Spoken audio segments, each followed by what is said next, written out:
Welcome to another episode. Welcome back, guys. I must say that personally, since I decided to just go ahead and leave everything on there, I listened back to it. It's not bad, but, still a little awkward for me. So, you can fast forward through it. Yeah, so we sat down with Fxr Mike. He came through last Sunday right after the People's Champ thing kind of got down to the bottom six, which he was super stoked about not being on because it's just not enough time to finish that kind of bike, and he's really trying to go all out on it. We really just talked. We didn't really have agenda or anything. Like I said, Fxr Mike and even Mark from Texas Performance, those are kind of our really, really close personal friends. So, you're going to hear these guys on here a lot, whether they're guest hosting or helping out or just shooting the shit with us, and we're just talking about everything. Mike actually, so that's kind of, how long was the podcast? Fucking long. It was 2.5 hours. I don't even know I don't even remember what the fuck we talked about. It was really, honestly, it was an hour. It was probably 2 solid hours of really good convo, and then an hour of what the fuck is wrong with Jesse? Yeah. There you go. We're at the shop. It's Thursday. Busy, hectic. I'm getting, as soon as I finish, we finish recording this deal, I'm actually jumping in the van and headed down to Mark at Texas Performance Shop. I got to take my FXR and the motor from the T-Sport to see what's going on with everything and see what my options are and do all that kind of mess. And I just want to hang out with my buddy for a while and shoot the shit with him, so we're going to probably eat dinner and all that good mess.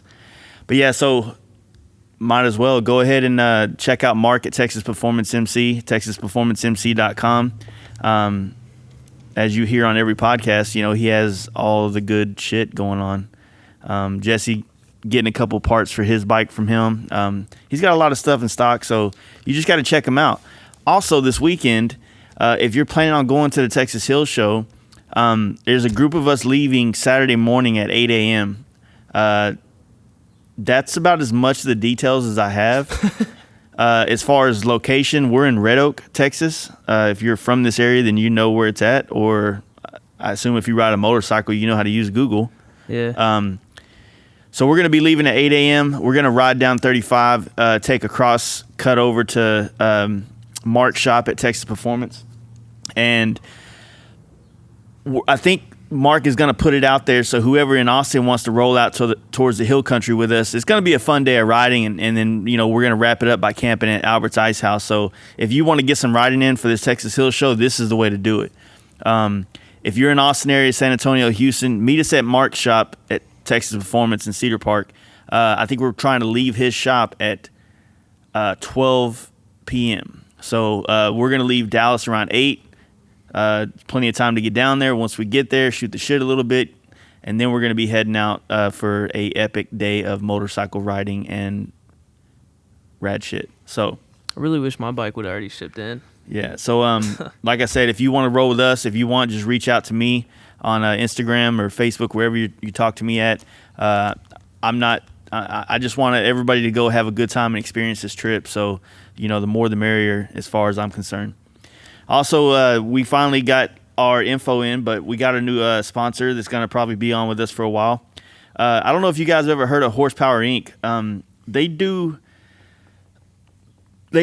make big bore throttle bodies and stuff for V-twins and shit, kind of so if you're a fuel injected type bike, they're making big ass 58, 60 millimeter throttle bodies and big injectors. So if you're trying to get some big power out of your motor, these guys make that shit. Horsepower Inc. is the leading manufacturer of the original big bore throttle body, so they've been in the game for a minute. From what I was talking to them about, they've been doing this shit since fucking bikes turned over to fuel injected, basically. Right. Their shop is up in where was it? It's Indianapolis, I believe. Yeah. Yeah. So it's located West Indy, I guess on the road's called Gasoline Alley, which sounds pretty cool. I guess Indianapolis. I've never been there, so I guess it's all fucking balls to the wall, cars and racing and all that kind of good stuff. So Yeah, but their shop, man, they do the big bore throttle bodies. You can get that on like you can go on their website and order it, or you can actually get it through Drag. I believe is the same thing. They do a lot of V-twin dyno tuning and performance. They even offer performance recommendations, complete engine builds, dyno tuning in house, by appointment, and much more Harley Davidson stuff. So check them out. HorsepowerInc.net. Okay, let me say that again. Horsepower Inc. I guess you know how to do that. .net. Also Horsepower Inc. on Instagram, and if you're one of those guys on Twitter, which I don't really know anybody that is, I have no idea. they're Horsepower Inc. Oh, sorry, Horsepower Indie on Twitter. So check those guys out. I'm probably gonna get better at saying this ad. So. Yeah, it's the first time. And actually, we're gonna go up there and podcast with these guys as soon as we get a free weekend. So I'm excited to go up there, see Indianapolis, see their operation, and I'm just thankful. What does that Indianapolis even buy? It's Indiana, I believe. It's like by Chicago and all that shit. Oh, okay. So yeah, I'm pretty stoked about having those guys on. So I look forward to hearing more about them and hearing them on the podcast at some point in time soon. Also, don't forget about Paint Huffer Metal Flake. Big supporters of us. I was drunk as fuck the other night and was texting them and telling them like, I want some fucking pearls and this and this and this, and yeah, he sent it to me. So I love this dude. Appreciate Paint Huffer Metal Flake on Instagram, Paint Huffer Metal Flake or painthuffer.com. Like I said, I appreciate these guys. They're keeping us laced up with all the sparkly, glittery flakiness of this industry. So fuck with them, check them out. Buy some shit, use some shit, and then tag them and get your shit reposted. So check all that good mess out. Also, if you follow us on Instagram, you probably heard my story about me, my landlord pretty much giving me a 30-day notice at my house to get out. It's like you're basically getting evicted without being evicted. Yeah, like so we rented this house, and we were going on 4 years, and we had no intentions of staying past 2, right? Which is when our lease ended. Yeah. So it's like, as you all have heard me talking about on this podcast since pretty much day one, like at the end of this year, we were really trying to make some big moves in some direction. And it's kind of forcing me to have to figure out and do and make those moves happen sooner. And I don't know what the fuck I'm going to do as far as which way. California, lots Dallas, of options, Austin, all these type of things. Worth. But yeah, it just kind of sucks. I mean, it sucks because, like we didn't get evicted, so don't get me wrong. The landlord's actually selling the house, and he just gave us a 30-day notice. Isn't the landlord like, is he moving? No. I don't know what he's doing, but basically he just, he bought the house to rent it out, like right. But now he's just like, fuck it, I'm selling it. And after 3 years or whatever, he's probably made enough equity or whatever you want to call it on the house that he could flip it and make some money. So I don't blame the dude. It's just kind of inconvenient as fuck. Yeah, but at this time in your life. Yeah, at this time of year, I mean, we got shows, we got fucking more helmets than Simpson does at their warehouse right now to paint, and all this other shit going on is just kind of a pain in the ass. But the other good thing is that it makes me have to do something. It makes me not have to sit here and talk about the things I want to do. It makes me have to put action towards them. So it's a good thing. It just doesn't feel like it at the moment.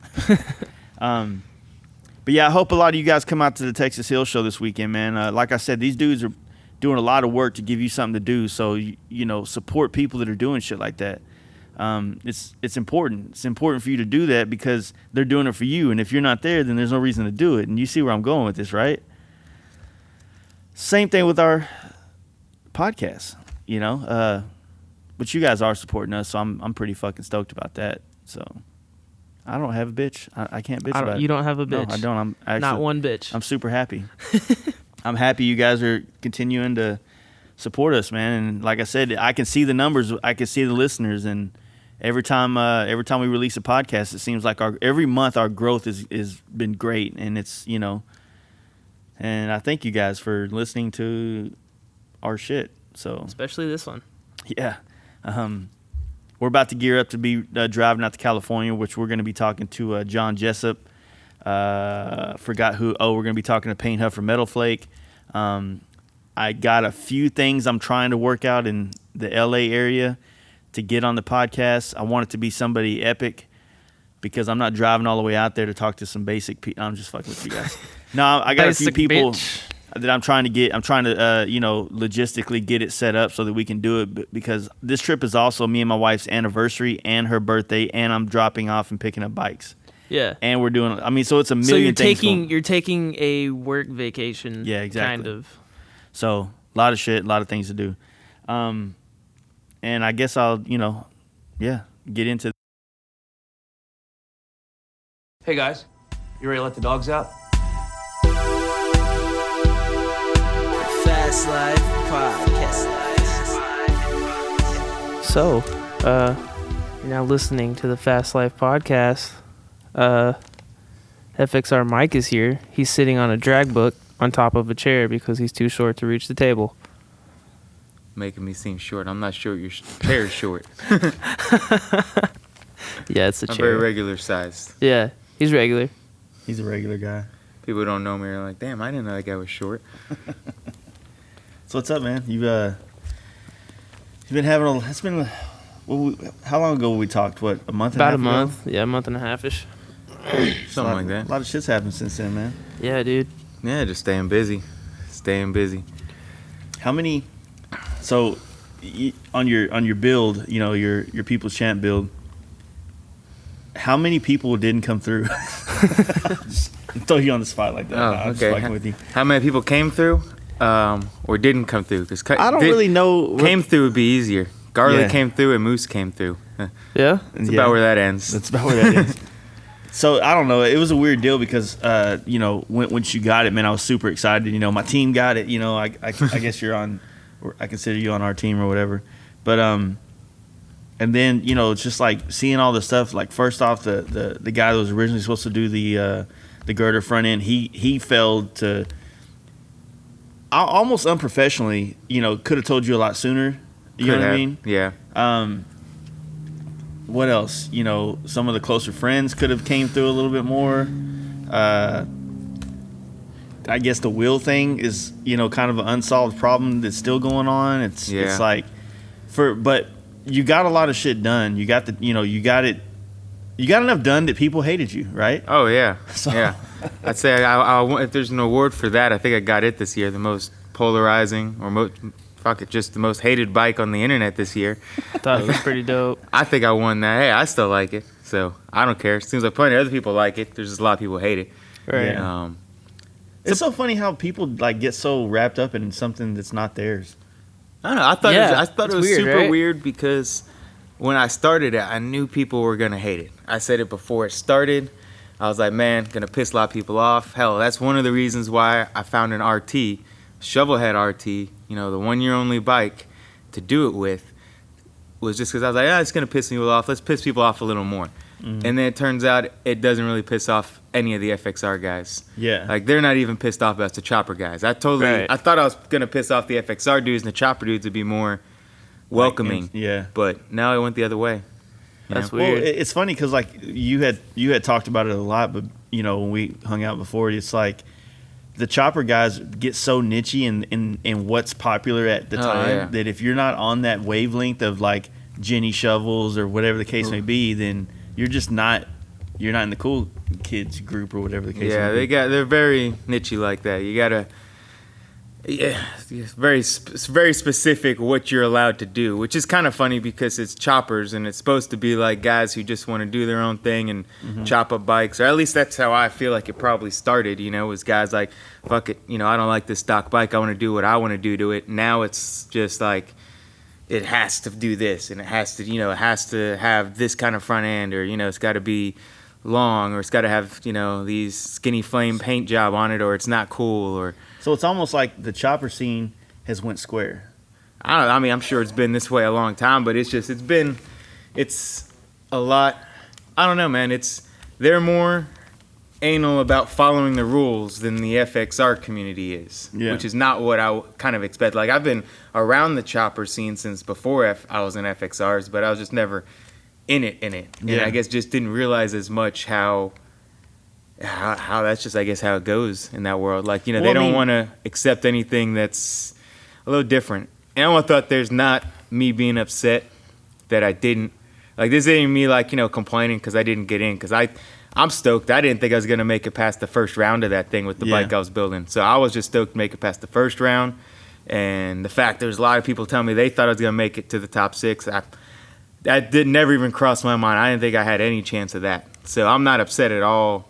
This isn't me being upset about that. It's just kind of weird. No, we're just talking about how like the response from people and how strange it is that a scene that really embodies like being creative and doing your own thing and going your own direction. As long as you're following everyone else.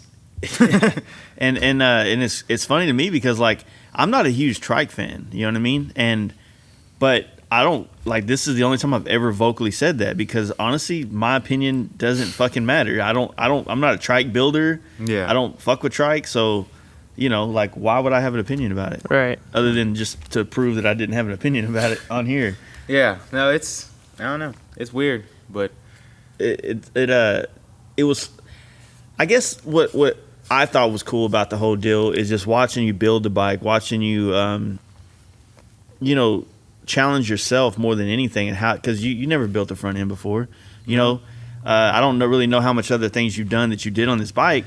Not much, really. I mean, I've done little bits here and there. I've done a little bit of framework. I've narrowed a gas tank before. Mm-hmm. A little bit of this here and there. Made mounts. Little things, but nothing even close to the amount of work done on this one. So, and that's why I said numerous times online is, I'm stoked that I've gotten tons of messages or comments from people just saying like, they feel inspired to do something now, or that they feel like they can do it. Like they say, they follow all these other builders, and you got your top end builders out there, and they watch them do it, and it just kind of looks, it's cool, it's fun to watch, but it almost looks unattainable for just a dude in their garage who doesn't do this full time. And they say like, they watch me do it, and it's just kind of like, oh, I can do that. I'm working on, with just simple welder, tube bender, angle grinder, a bandsaw, like no high dollar tools. Like the most expensive tool in my shop is an $800 welder. So I don't know, like guys, I've had a handful of guys tell me stuff like that. Like, no, they feel like they can go out and do something. And that's what I was really stoked on, is like, just getting guys to build more stuff, especially in the chopper world, because I feel like that's what it should be about. Like, that's one of the reasons I wanted to build a chopper, which is, with FXRs, I love them, but there's only so much I can do on. I usually make my own exhaust and not a whole lot else. I've made brackets for running different bags and stuff, but there's not a whole lot of stuff you can make yourself, and I just like making stuff. So, let me go into the chopper world, and it seems like in there's even less making stuff. Like, there's our guys who do, like the top of the line guys, or the guys, selling stuff to the other guys, but your average chopper guy doesn't seem like he's making anything more than your average FXR guy. They order a set of pipes, order a tank and a fender, have somebody build them a frame, go bury out, dig up an old front end at a swap meet and stuff. And which is cool. I dig the bikes and stuff, but it's just not, I guess, like I said, I just never paid enough attention to it, that it wasn't exactly the scene I thought it was. But that's why. Giving it a little bit of credit, though, it's like, maybe a lot of people got inspired to get into the chopper scene, and they're not hands-on guys, you know what I mean? But maybe I think the argument is that they're not hands-on, they're not building shit, they're just buying stuff, but they also have an opinion about something they have no stake in, and that's where it gets annoying. That you listen to people, want to say, oh, FXR Mike bike is so ugly and blah, blah, blah, but meanwhile, they don't even know what fucking size spark plug, socket it is to get it off. You know what I mean? So it's like, all they're good at is talking shit online, which... that's whatever. Like it is cool. I said it plenty of times before, it doesn't bother me the least bit. Like, I hope, and it seems like it has, is that some of those guys who bought tanks before or whatever, like I'm hoping I can do my part to help out a little bit in that scene or culture, whatever you want to call it, to go ahead and just try and make something. Maybe you mess up one time, 2 times. I made 3 tanks for that thing and I think 4 fenders, and most people still think it's ugly. But, even with doing that, the cost of material, it wasted a whole lot of time. But my final product, I'm still cheaper than if I had bought a tank and fender. So, even if you're thinking about trying it, you go buy a sheet of 11 gauge or 14 gauge steel, and it's only like $45, and you can get like 3 fenders out of that, So I mean, you fuck up, you can do it 3-4 times, and you're still at a third the price you're gonna pay for a fender. So, I mean, it's just Why go ahead and give it a try. Right? I mean, why not? Yeah, and yeah, I think like even when we talked about it on the last time we sat down, but I so badly want a chopper. Like I have, especially after this last Giddy Up, man. There's like 4 different styles that I want now, and Giddy Up's bad for that, man. Yeah, and there's cool a bikes. like being around Oliver's bike, around his style and stuff like that was very, there was so many out there. There's so many nice bikes. I can't even say one, but the deal is like there's a lot of them for sale. Like I'm always tagging you in the styles that I like, and they're like $5,600, shovel head, kick, Paco frame, whatever the fuck's going on. But there's no satisfaction in that for me just buying that bike. There's no like, oh yeah, I don't want a chopper because I think it's a great riding bike and I'm going to enjoy it in that level. I want it because I want to apply some of these skills I've been practicing and apply some other shit that I don't know and do exactly what you're doing. Yeah, you're not applying stuff you already know. You're just going to learn along the way. Yeah. Like I said, material's cheap enough. You can fuck up plenty of times and still not really hurting your wallet that bad. But yeah, I've always thought the same thing about it, especially with choppers when you're buying a built bike. I mean, I guess why people do it. I mean, you want to have a cool bike. You think that bike's cool and you like it. It does seem kind of weirder, like you're saying, to buy a chopper that's already built because I don't know. I mean, I feel like it'll never really be your bike. You know? I mean, it's very hard to say it though because, like I said, we're both guys that have shops and do this type of stuff for a living, on a sense. So yeah, for us, it makes no sense. But I understand for thousands of people out there that literally have to find the shop that they like their style and get them to build a bike for them. That's cool. There's nothing wrong with that. Oh yeah. But. No, I'm glad people do. I mean, I say all the time, like, because I've had this conversation plenty of times. I'm like, I'm glad there are those people out there who are willing to go buy a fully built chopper, with a panhead in it and drop $18,000 on it. I mean, it seems kind of, for me, it seems like it'd be weird rolling up on a bike someone else built, but I'm glad those people exist because then all those top of the line builders you talk about, have someone to sell it to and they get to stay in business and those shops stay around because people always you always see so many pages people complain about prices of bikes and stuff like that, calling people out for asking too much or that's not what a chopper should cost.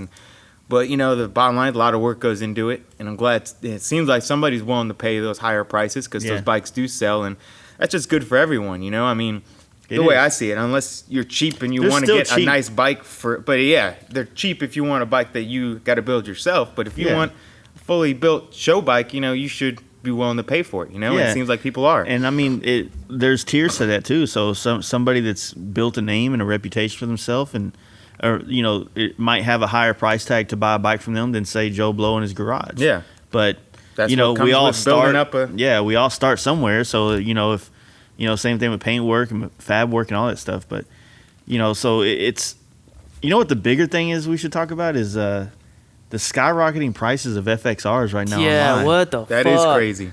That is crazy. Are people getting that or is that just is that fake news? It's a clickbait. Fake news here. I think people are getting it, man. The thing that I've seen with that, we talked about this briefly when you came over the other week, but what was it, like a year and a half ago when you first got your FXR? Yeah. And I felt like prices had gotten high. Like, from what I was seeing, your regular FXR, like, a non-touring model or police model was pulling maybe 7 or 8 on the high end, without, and I'm not talking about like a fully built, just a nice stock bike. But you were still finding them, at least in Texas, I was still coming across them for like, 3 to 5 all the time. Yeah. It wasn't hard to find. This was like right before you started looking. When you started looking, it was kind of getting trickier to find. And now it's fine. You might find an RP or something. I mean, I turned down, I think shortly before you got a bike, I turned down like a 90s RP with bags, fairing, local, 20 minutes away for like $6,500. Nowadays, that's crazy to find. Yeah. And that's just a year and a half ago. Yeah. I mean, they just skyrocketed. They held. I think you told me. I know a lot of my friends like, oh, they're about to crash. It's going to crash. And then, nope, like a year later, price is just flying, man. You're seeing it. Felt like it plateaued a little bit. Yeah. And then I want to say I felt like it plateaued like after Born Free. I felt like, You know, or maybe it was just because that part of the year is when people were trying to buy these bikes and build them or get them, and then it kind of plateaued for I've the never rest of the seen a year. rhyme or reason with time of year. I know people say that, but I've never seen like a correlation between going into winter or it's riding season, you know, and now bikes are going up. Or I've never noticed it. Maybe it happens, but I just never noticed. But no, it's crazy because right now they're going for a lot. But I mean, I stay looking, and you know, I'll find one here and there, but it's not like usual. So if you don't already have an FXR and you want one, I mean, your options are just these high prices. And I mean, a lot of people want to get in. It's always, I mean, just like anything, it's supply and demand. And you want an FXR, you're going to pay right now. And I think it's good, though. I think it's good because, you know, like, say, for instance, our Gold bike, it's crazy because when I, like, recently I've been posting some pictures of it just because that's all I really had pictures of is that. So I'd post it and people would still hit me up, hey, man, you want to sell that? Mm-hmm. And I'm like, and I was thinking to myself, like, I dropped $20,000 in this bike, right? And then I paid $6,000 for the bike. So I'm $26,000 in the bike without any labor or anything that I did. So I'm like, in my head, I was always like, I would totally take $20,000 for the bike. Nowadays, you might have been able to get it. Yeah, I think I probably could have got it. But, you know, the reason I was, like, adamant about pulling it apart is because, you know, when it comes to selling a bike, you know, especially something that I built and put my name on, it's like, I don't want, if someone's spending that kind of money, I want them to be stoked when they get it, and I want them to continue being stoked for a reasonable amount of time before anything goes wrong. Yeah. I mean, these you can't bikes are guarantee temperamental. anything, yeah. But trust me, that's right where I'm at, because I mean, I get asked all the time, you know, do I have any FXRs for sale?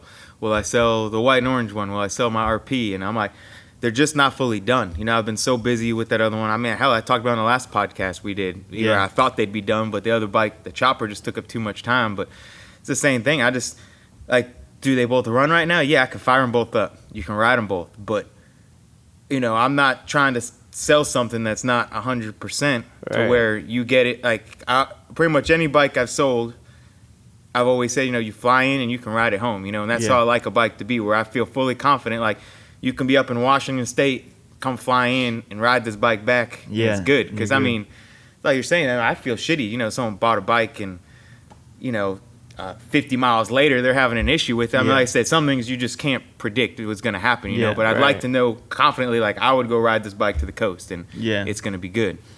And that's kind of the same boat. So, I mean, you know, I've been seeing, like, what I've been seeing online, and like I said, I don't know if these people are getting them, but I'm seeing non-fairing FXRs with your basics, you know, maybe an exhaust and some bars.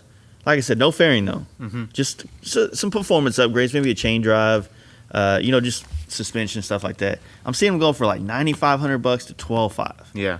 Right, and I'm like, damn, that's up there. Holy shit. Well, even with my hunting, man, like, I can usually find them cheap, and you might, but I mean, sometimes there's a lot more going on with them, and they're just a lot less popping up, like, especially in your major cities. You know, you're just checking out Craigslist and stuff, and, you know, I mean, you're talking about Instagram is where you're seeing more of the higher prices, but then even, you know, you pull up right now and, like, you know, all the Texas Craigslist and stuff, you're not finding much, you know, you're not finding much of anything under $6,000, you know? Yeah. Just to step into an FXR, you're basically and the ones that are even around that price, you're getting the bottom of the barrel. Yeah, you're not getting something that's done a little bit or someone's been riding. You're getting spoke wheels, forward controls. Maybe a single disc up front. So basically, you're going to have to take the whole thing apart when you get it. Exactly, yeah. So, you know, like I said, I think it's just supply and demand, and a lot of them are being found. You know, the ones that just kind of been hiding in some old man's garage, they're getting found.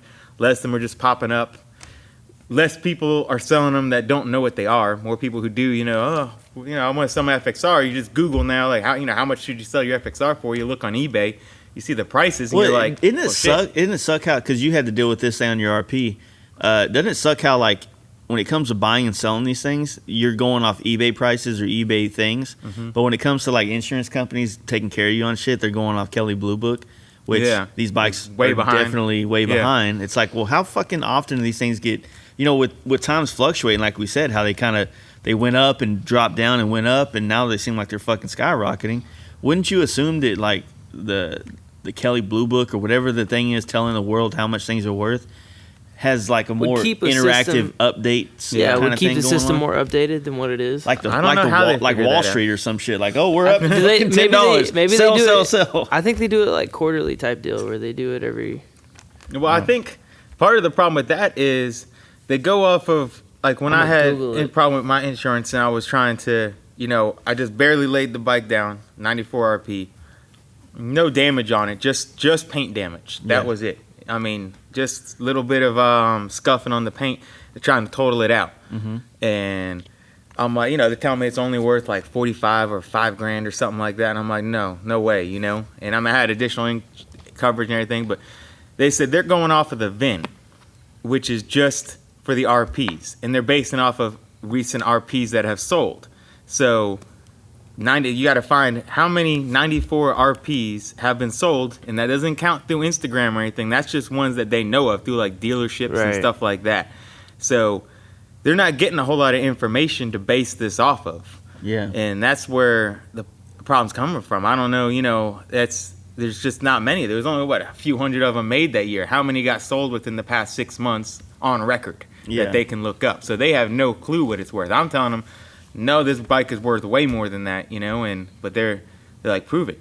And I'm like, okay, well, here's the 93. Well, that's not the same year as yours. And it's like, okay, well, how, it's finding a 94 RP that sold within the past 6 months and preferably local.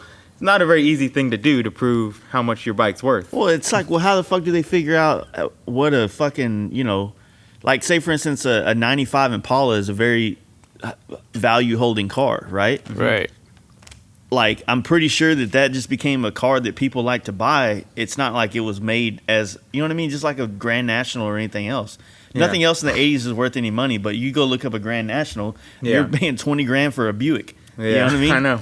Like, so there's, So there's a lot of different, like, factors that don't really coincide too well with the,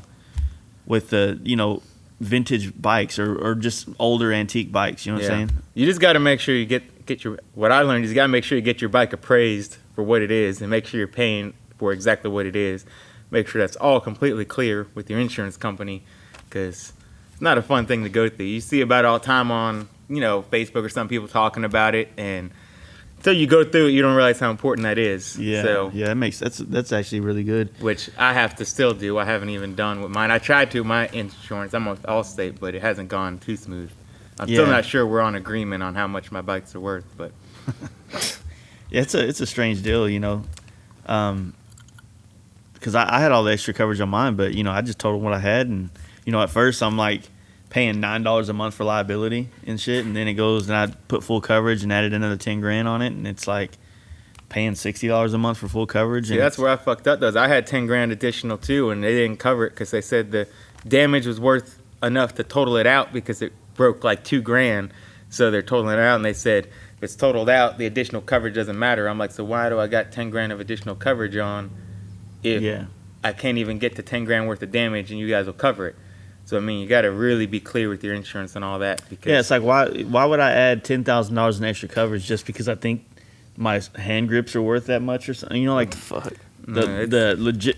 It's almost like they're playing stupid, basically. Hey, we'll just take this money from this guy. Yeah, basically. Yeah. Well, you didn't, it's pretty stupid. So it's definitely something to make sure if you've got, especially, I guess more so with FXRs, because at least with, you're talking about building up a newer Dyna or bagger and stuff, you're already worth, you don't got to worry about that as much. But you got to be careful with the FXRs. You build them up, make sure you're covered, because like the most expensive one, probably Blue Book's at like $6-7 grand, Yeah. So yeah. It's, I feel like Dynas are actually like the older, pre, 95s and down. I mean, 2005s and down. Those things, I feel like they're bringing a lot of money right now too. I don't follow that market at all. Well, I was. I know the T Sports are though. Yeah, T Sports and DX, FX DXs, right? Yeah. Those two are definitely bringing a lot more. But your lowrider, all that stuff's bringing a lot right now. And from what Alex from he's one of the Texas Hills dudes. He also works at Cowboy Harley Davidson. He was telling me that they're actually actively looking for Dynas to put back in the dealerships. Mm-hmm. Like the older ones? Just Dynas, period. Oh, Dynas in general? Yeah. Oh, okay. I mean, obviously there's a benefit to like a newer 103, fly-by-wire, like all the comforts of it. But fucking course. You almost got to have, a Dyna, a new one, and then go ride an old one, and then you'll see the difference. Like, I feel like the older Dynas probably, they don't handle as good as the FXR, obviously, but they're narrow, smaller bikes like the dude, FXR, so you so feel much like better. you're on a smaller. You really feel like you're on a smaller bike, and then at 06 and up, they put the bigger shit on there. And Yeah, so the difference between your 09, the Super Glide, and then what's out there, the what year is that? 2000. That's a 04. 04? Yeah. FXD. Huge fucking difference, weight and everything. You know what I mean? Yeah, Like, so it's like I feel like you can get, I don't know, you can just more power. You know, power to weight ratio is way they're different. just funner. And I don't even know if it's like They just actually are. like a huge weight difference. It's just a size difference. You know what I mean? It It's not feels as like- wide, like the motor itself. You know what I mean? Mike just don't know anything that's going on right now. He No. doesn't. I You mean, don't I know. rode You don't Jade's know Dyna, anything but about that's really dynos. not a good comparison because Yeah. it's fully built with a 124. Yeah. Then I rode your Yeah. last dyno, but My that 09 was one. what for like 20 miles or something. Yeah. So It's Yeah. I don't know, man. It's cool. I still dig them. I think dynos are cool. Obviously, they're not. But Dude, I just bought one. All right, I'll fight you. but no, I think they're cool. It's you know what's even more strange now is like the shit's blowing up here in Dallas already. oh yeah, Yeah, like it's like now more than ever.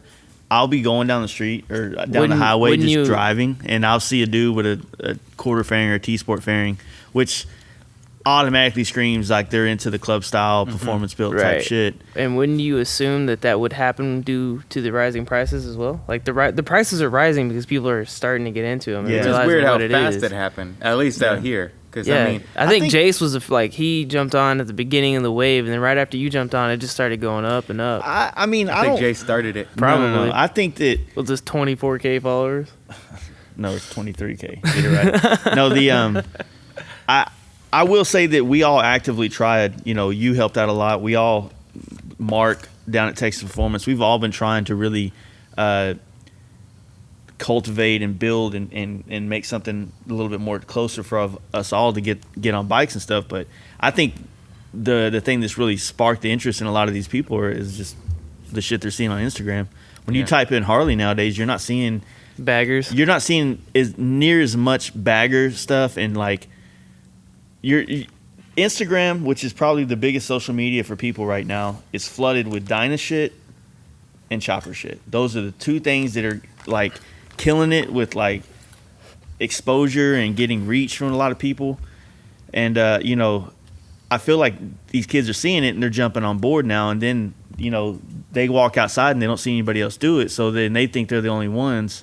And then next thing you know, there's like this little underground thing going on of guys like all of us that's been doing it, you know? Yeah.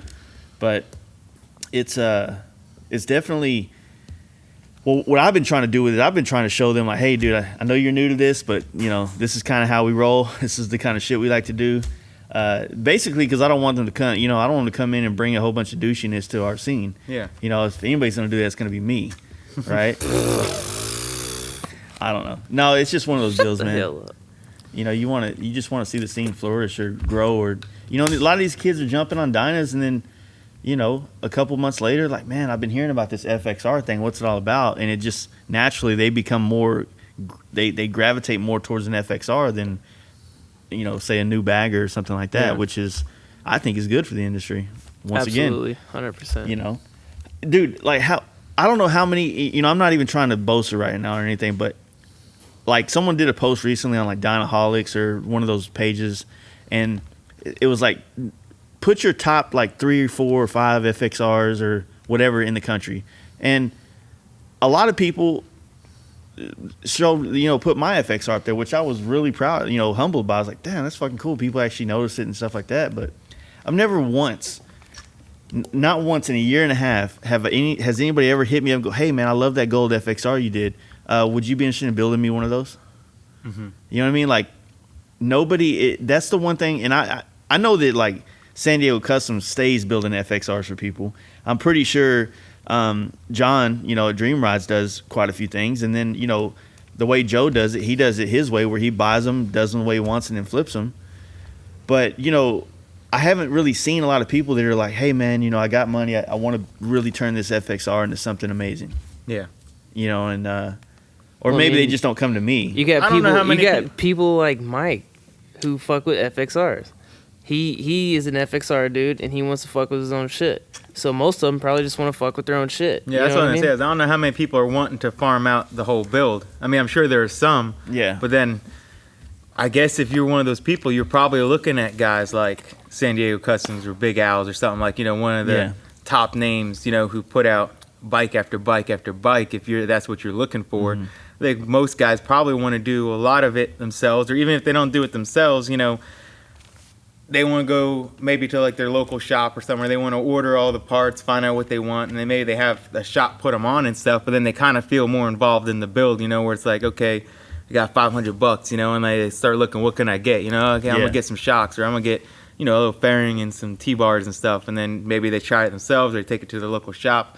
I don't think as many guys have the capital up front to be like, all right, I just bought this Dyna. It's like, okay, let me call up Jace or Big Al or something, and here's $15,000. Can you turn this thing into, a badass show bike for me? I just don't think I think some of that money's coming into this whole scene, but I don't think most guys have that. It's more of a piece by piece deal. So, I've been fortunate to be involved in some of those people that are building bikes that way. That's got to be fun. It is cool. The thing that sucks about me is that I'm very vocal with when someone's saying they're building a bike, I get excited. I'm like, so what are you gonna do here? Just like when you said, I was like, so what are you doing about your wheels? What about the finish of your motor? Like all these things that I think about every day, I bring up to someone that's saying they're building a bike or having another shop, and it's not because I'm like trying to take business or anything like that, but that's just the kind of shit that I think about. And I feel like it'd be cool if there was a market for that where you could have all these ideas and stuff. And that's kind of why just a shop so you have all these ideas to build those type of things. But like on this new T-Sport that I bought and the way I want to redo this FXR, it's like I want to not put a wild paint job on it so that people will look at the bike for the bolts and the way that it got put together. So that means that I have to step my game up on that end. Now, since I'm not going to try to, wow them with colors and patterns, I'm going to have to wow them with meticulous bolts and put together and nice, neat zip ties and shit like that, or whatever it is that those kind of guys do. Yeah, it's just all those little things that, it's either, like I said before, either you draw people in with the paint job, and then that's kind of what they focus on, or if you're going to go super meticulous with everything else, a stock paint job or something, or like if it's a chopper, you might have like just an all black paint job or all white, just something real simple, and you kind of pull everyone into all the detail work on the bike instead, where if the paint was all flashy, they might not even notice all the cool little trick things you did everywhere else. Yeah. I've always tried to look at like doing bikes, whether it was a paint job or a bike that we're building for ourselves, is like I've always told people this is how I do it, and I actually do. I'll put it on the lift or I'll put it on the table, and I just roll around it with a roll around chair, and I look at it from every angle, and I just over the top stare at it. And if it doesn't look sick from every angle, then something with the paint isn't right, or the parts I'm using don't extenuate, or they just don't work well with the bike or something like that. And I don't know. I feel like every bike that we've ever done has always been photogenic. You know what I mean? Like you look at any picture of our FXR, and I've always felt pretty confident that no matter which angle you got a picture of that bike, it looked good. Which is hard to do coming from baggers. We had back in the day we were doing baggers, it was easy to have a nice looking picture of it when it's laid out and, looks like an old, it has that different vibe. But you take a bike where the ass end's hiked up in the air, how do you make that look cool to somebody that isn't used to that kind of thing? So that was a challenge, you know what I mean? Yeah. But I don't know, man. It's just weird. Basically what I'm saying is I want to build some bikes. We just don't have a customer base for it. Yeah. No, it'd be nice to have a shop and building bikes, because I like building them too, and it'd be cool to build one not on my budget. Yeah. Right. Yeah. No, that's not what I'm looking for. I'm not trying to start a shop where I've turned down tons of people asking me to build in something because I just don't have the time for it. But I've thought about it tons of times. It'd be nice to do it like somebody be like, here's $20,000, build a bike, That'd definitely be pretty cool. Plus, then you don't gotta, because when it's your personal bike, unless you're rich, you can't have 5, 6, 7 badass bikes. It's not easily. Yeah. It's like you finish one, you enjoy it, and then you kind of got to sell it to fund the next one. Like you did with yours. You can't keep that whole gold paint job. You can't keep it. You got to let go of something to be able to fund. Either redoing it or starting a new bike. Yeah, exactly. Which always kind of sucks. It'd be nice if you could just hold on to them dude. all. Like I ain't gonna lie. I'm not gonna say that it doesn't hurt. Basically, I traded, those 10 sets that that I loved, and not for a T-Sport that's just a frame sitting on the table right now. Yeah. And so this is what I look at now, and I'm like, fuck, man, I miss. It'll be worth it once it's done. Yeah. Though. I was just telling my wife today how I have so many plans, but I won't be able to honestly act on any of them for a couple of months, and it's a very it's a weird feeling. Like, it's weird because it's like I have a shop, I have a welder, I have everything I need to start practicing and doing everything I got to do, right? But we have so many deadlines, so many helmets, so many everything going on. It's the cusp of the fucking show season right now. Yeah. And like we were just talking about earlier about your bike, well, since we're not, since you're not trying to have it done for Born Free now, what's a realistic show or event to use as the deadline? And we're like, here we are in April still, and we're like, so yeah, Sturgis is too soon. Yeah, maybe. Yeah, like I said, Sturgis, it might be a good goal to set, but I don't know. I gotta look at all the other shows coming up to see, because another couple weeks wouldn't hurt either. Because I don't know, it's a lot of work left, and I don't want to kill myself finishing it. I'm talking for us too on your bike, so yeah. I'm thinking like, okay, we have a stacked schedule as it is until July, and even July is kind of like, July is one of those months that we got to have a certain amount of work in, because we have to be able to afford to go to Sturgis. Yeah. Like, so you're looking at a week off of work in August for us, or I think it's like 11 days total that we stay gone. So 11 days gone, the cost of going there, the cost of being able to run the shop and still pay all the bills, like all that shit's a lot. So it's hard to do anything in July that ain't like big time money type shit. So that's why we've been saving those.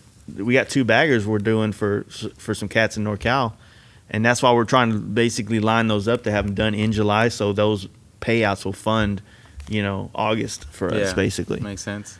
And then when did you say Run to Raton is? It's like the 20th of July. Yes, that's in July. Yeah, I think that's too lofty to hope for. But see, realistically, you almost have all the fab work done. I mean, you got another side cover to make, some more things to do on the front end just to button it up. Controls, bars, mid controls. Everything's just gonna add up. It doesn't seem like a lot, but all those little things. Yeah, but you also got Maggie Valley coming up. Not Maggie Valley. I mean, not Maggie Valley. We all call it Maggie Valley. Yeah. Valley, but so you got Arkansas. The thing is, I'm still going to that, so I got to figure out what bike I'm even taking to that. That's what I'm saying. You got time right now to go ahead and jump on the 4 or the RP and get those things dialed in. But something's got to get sold to fund the rest of this chopper.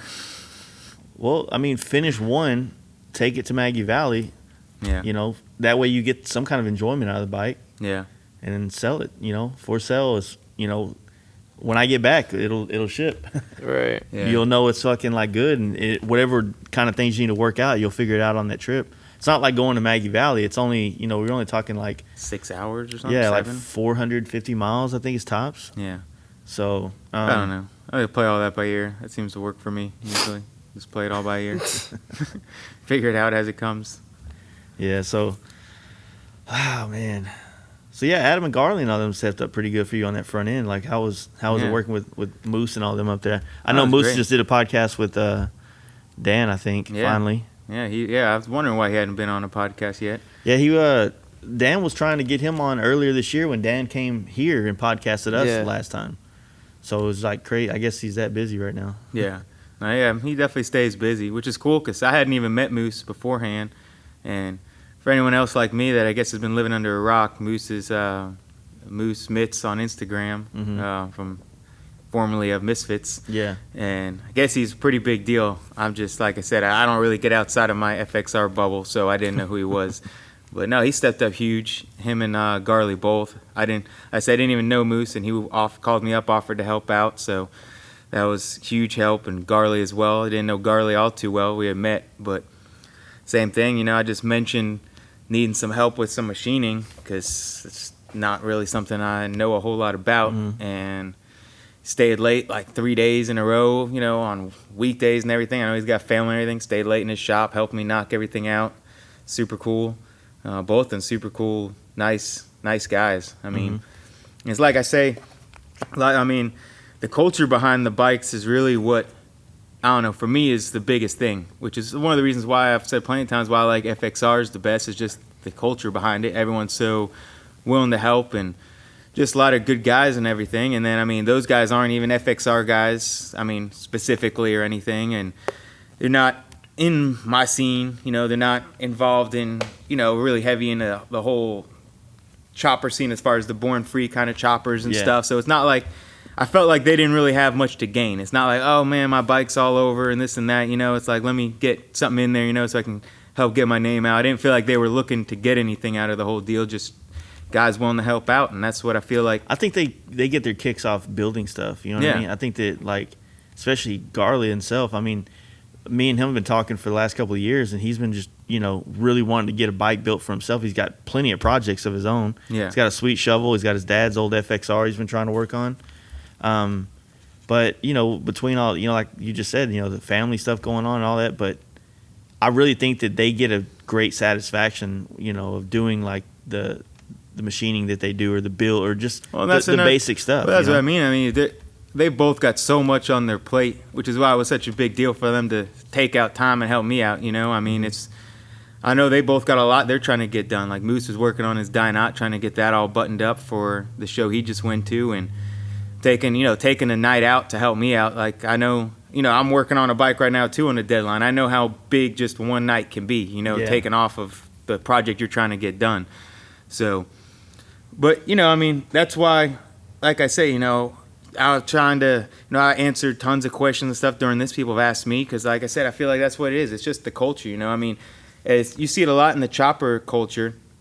Like, I know you're not too deep in it, but you see just so much complaining and stuff, and people talking about how, like, the culture sucks, the scene sucks, there's this and that. Everyone's always complaining about how horrible it is, and I'm just over here like, well, what are you doing to help out? You know, I mean, I know there are guys who do, so I'm not trying to lump them all into one giant category, because I've seen plenty of guys who do a lot to help other people out in that, but a lot of guys just complain about how horrible it is. Well, what are you doing? It's just like you talked about when dude with a new dyno rolls up and stuff, and you try and, like, you know, tell him, like, you know, help him out and stuff. It's like, instead of like some dude rolls up, like if you're in the chopper scene stuff, you complain about all the guys coming into it and this and that, but what are you doing to help him? Dude rolls up, you know, he's got a Sporty, thinks it's cool as shit, but it isn't, and, you know, he not much is chopped, and instead of just giving the dude shit or blowing him off like he's a nobody, you know, hey, some 20-year-old kid or something and trying to get into it, help him out, you know, like, it just, whether it's just explaining stuff to him, or maybe he'd like to learn how to weld or something, you know, everyone's got something to offer where they can help, and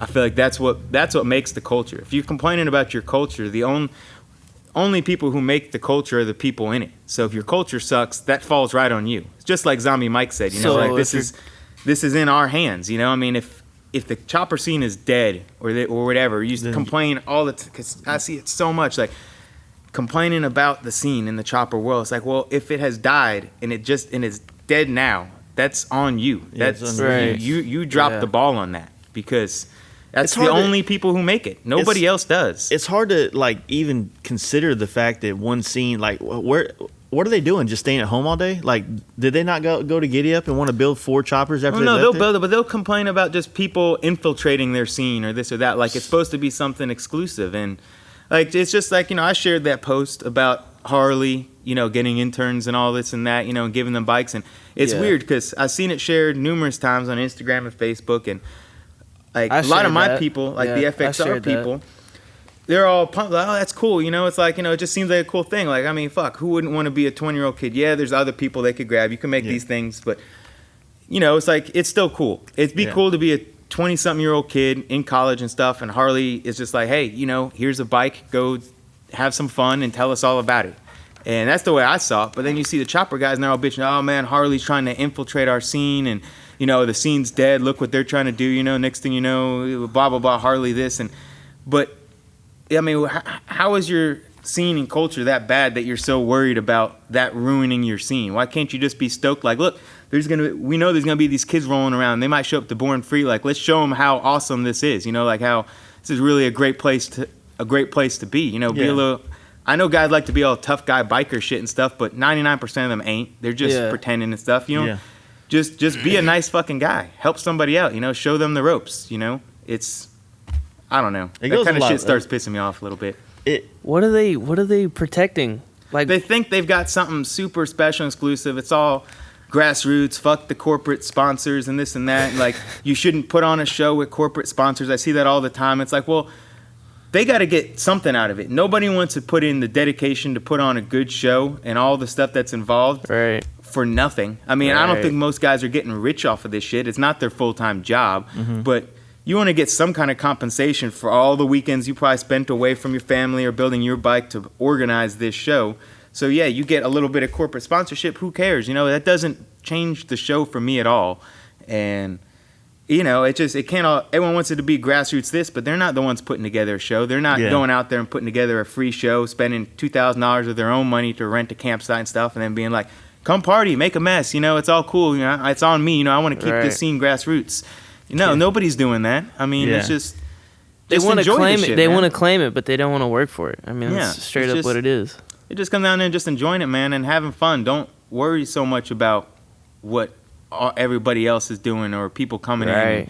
Just make the scene what you want it to be. I mean, that's you are the scene. Yeah, you are the scene.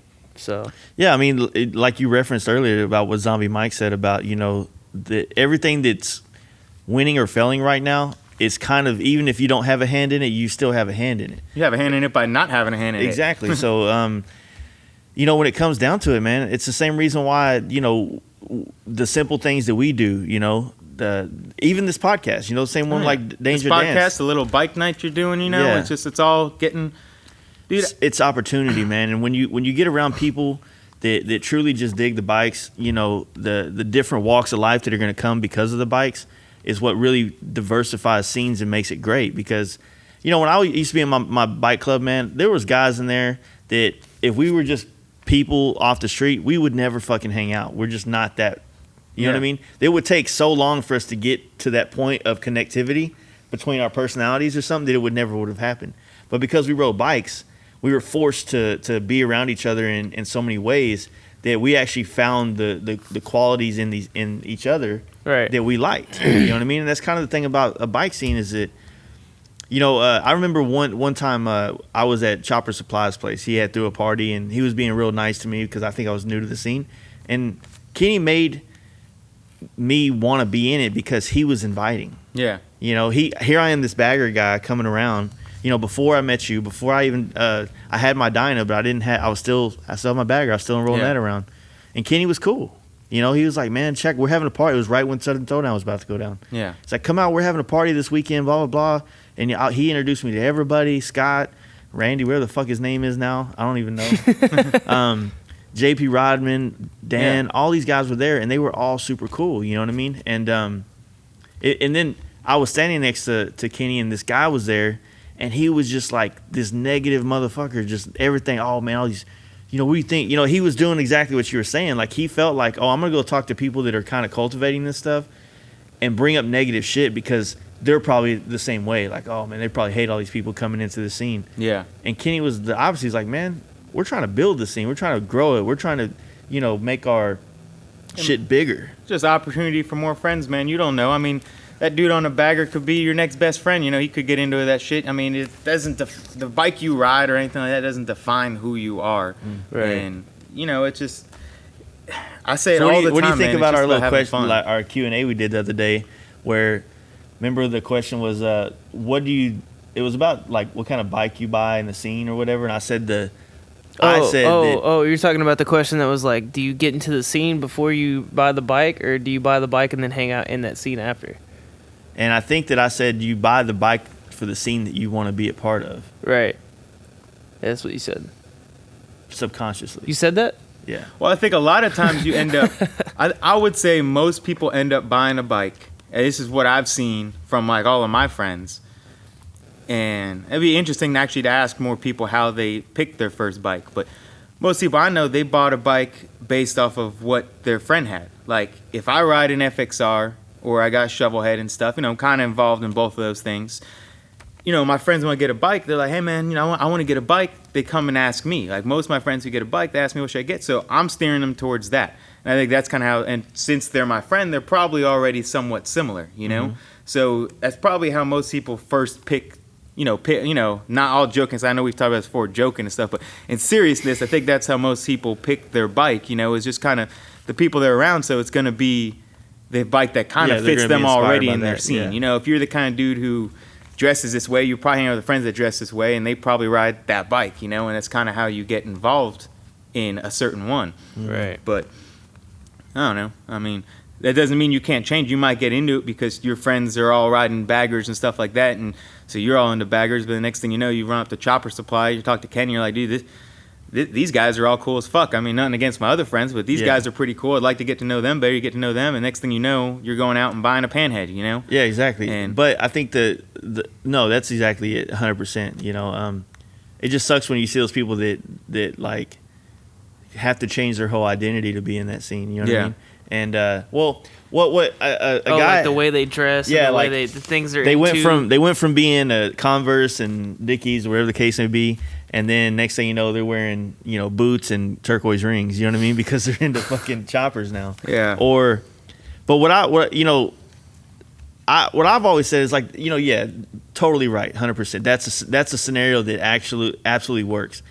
If you use social media, for example, and you're like, okay, well, what kind of bikes are you into? You might be more keen to like the cafe style and the way that culture is presented to you through social media, which can be very enticing. It's a very artsy fartsy kind of thing, right? Or maybe you're a fucking kid out of the military or just out of fucking high school, and you see the Dyna culture and the wheelies and the chicks. Those dudes usually go to the Sportsters first. But you also got to realize, man, most people I know have always gone to Sportsters first. Try and think back to when before you had a bike. And I know you different from me because you went from sport bikes to Harleys. Yeah. Like, I started on Harleys. And social media wasn't even around, whatever. True, social media wasn't around. But I try and think back to then. And, like, I didn't know the first thing about bikes, honestly. Like, I mean, what first started me interested in it was the old biker build-offs, which is funny because you mentioned just getting them. And I was like, man, I need to rewatch those because I haven't seen them since they came out. And I knew nothing about bikes then. So, like, I'm sure it's way different to watch them now than when I did. It's pretty nice. I really need to check it out because I'm sure I'll see it in a lot different light because I couldn't have told you the difference between an Evo and a Panhead back then, I mean, I was probably in high school at the time, didn't know anything. So I feel like mostly when they first get into a bike, like I just knew I wanted an older bike because I watched those, I liked them, I liked the whole idea of choppers and everything, so I got an older bike. But I knew, nowadays, a friend will ask me about what bike to get, and I'm like, they show me a bike race, I'm like, no, bro, not that one, but they don't know anything. Like, that's what I try and remind myself is like, then they I show didn't know you a what breakout to look for in a bike. I didn't know. Well, you just don't know. I mean, I think back to like some of the bikes I thought were cool, just like flipping through, and I'm like, I'm sure those bikes were lame as shit, but you don't know. Yeah. Like, we're so involved in this. You could have bought a V-Rod, right? Could have. There's some dude that like listens to our podcast that like fucking puts miles on his V-Rod though, so I got to give that dude credit. Yeah, I heard him on the little Q&A thing. But there's still that thing about it though. So that's just what I said. There's cool dudes in every scene. Yeah, that exactly. dude could be cool as shit. He rides a V-Rod. I think they're stupid, but that's not to say they are. I mean, I try not to knock on other people's bikes, you know what I mean? Because if it's putting a smile on your face, that's all that it really matters. Whether you need 140 horsepower and top of the line suspension and brakes to get a smile, or you're cool just putting around on a chopper at 60 miles an hour and that does it for you, who cares? I mean, if it makes you happy, I mean, and that's ultimately the thing that people need to keep reminding themselves when they get in those negative mindsets like you were talking about, where they want to talk about being threatened by new growth. I mean, what that's just insecure, like insecure of your own like stable in what you do, right? So like you're you got this scene that's kind of small and grassroots and whatnot, and if it's a cool thing, then it's going to get exploited. That's what makes it cool, is that people exploit it through social media. I think it's a lot of people who like it because of the counterculture, which it isn't anymore. So then when they get worried that it's not becoming a counterculture thing anymore, like whether it's choppers or something, like, oh man, like we're different from everyone else, and that's what they take pride in. So then it becomes popular, and now they feel like they've kind of lost their identity in it, because maybe it's not even the choppers that they love. Maybe they don't really build a whole lot. You know, maybe they buy most of their stuff or whatever, but they were still in that, oh, we're different from everyone else kind of thing. But then it becomes popular, and they lose that part of their identity of it being. I think when you go around like purposely trying to be different than everybody else, you just become like a condescending asshole. Yeah. You know what I mean? Ain't nothing different or new. Yeah, anyway. just be your fucking self, man. The best thing to think about is that everything that makes it fun and probably made you want to be a part of it, you can still do that. Yeah. Just because there's 400 more people hanging out at Giddy Up this year doesn't mean that it's like you walk in, you're like, we're gonna have a good time, and then you just get there, you throw your drink on the ground, like, well, it's all these more people, what the fuck? All these more. Well, it's good for it's good for us. It's good for a lot of shops. It's good. It's fucking good. It's good for all the guys building stuff, like all the guys with legit shops. Like, yeah, whether if it's the chopper thing, like you complain about people getting into it, but that's good for all the guys who put on these shows, like, you know, Matt Jackson, Joey Kano, and all those guys who are putting on exactly. Giddy Up. I want them to make money. You know, I mean, I don't know those guys, but and it's like if they're they trying to make money doing that, that's awesome, man. I mean, because they're building cool bikes, and now they get.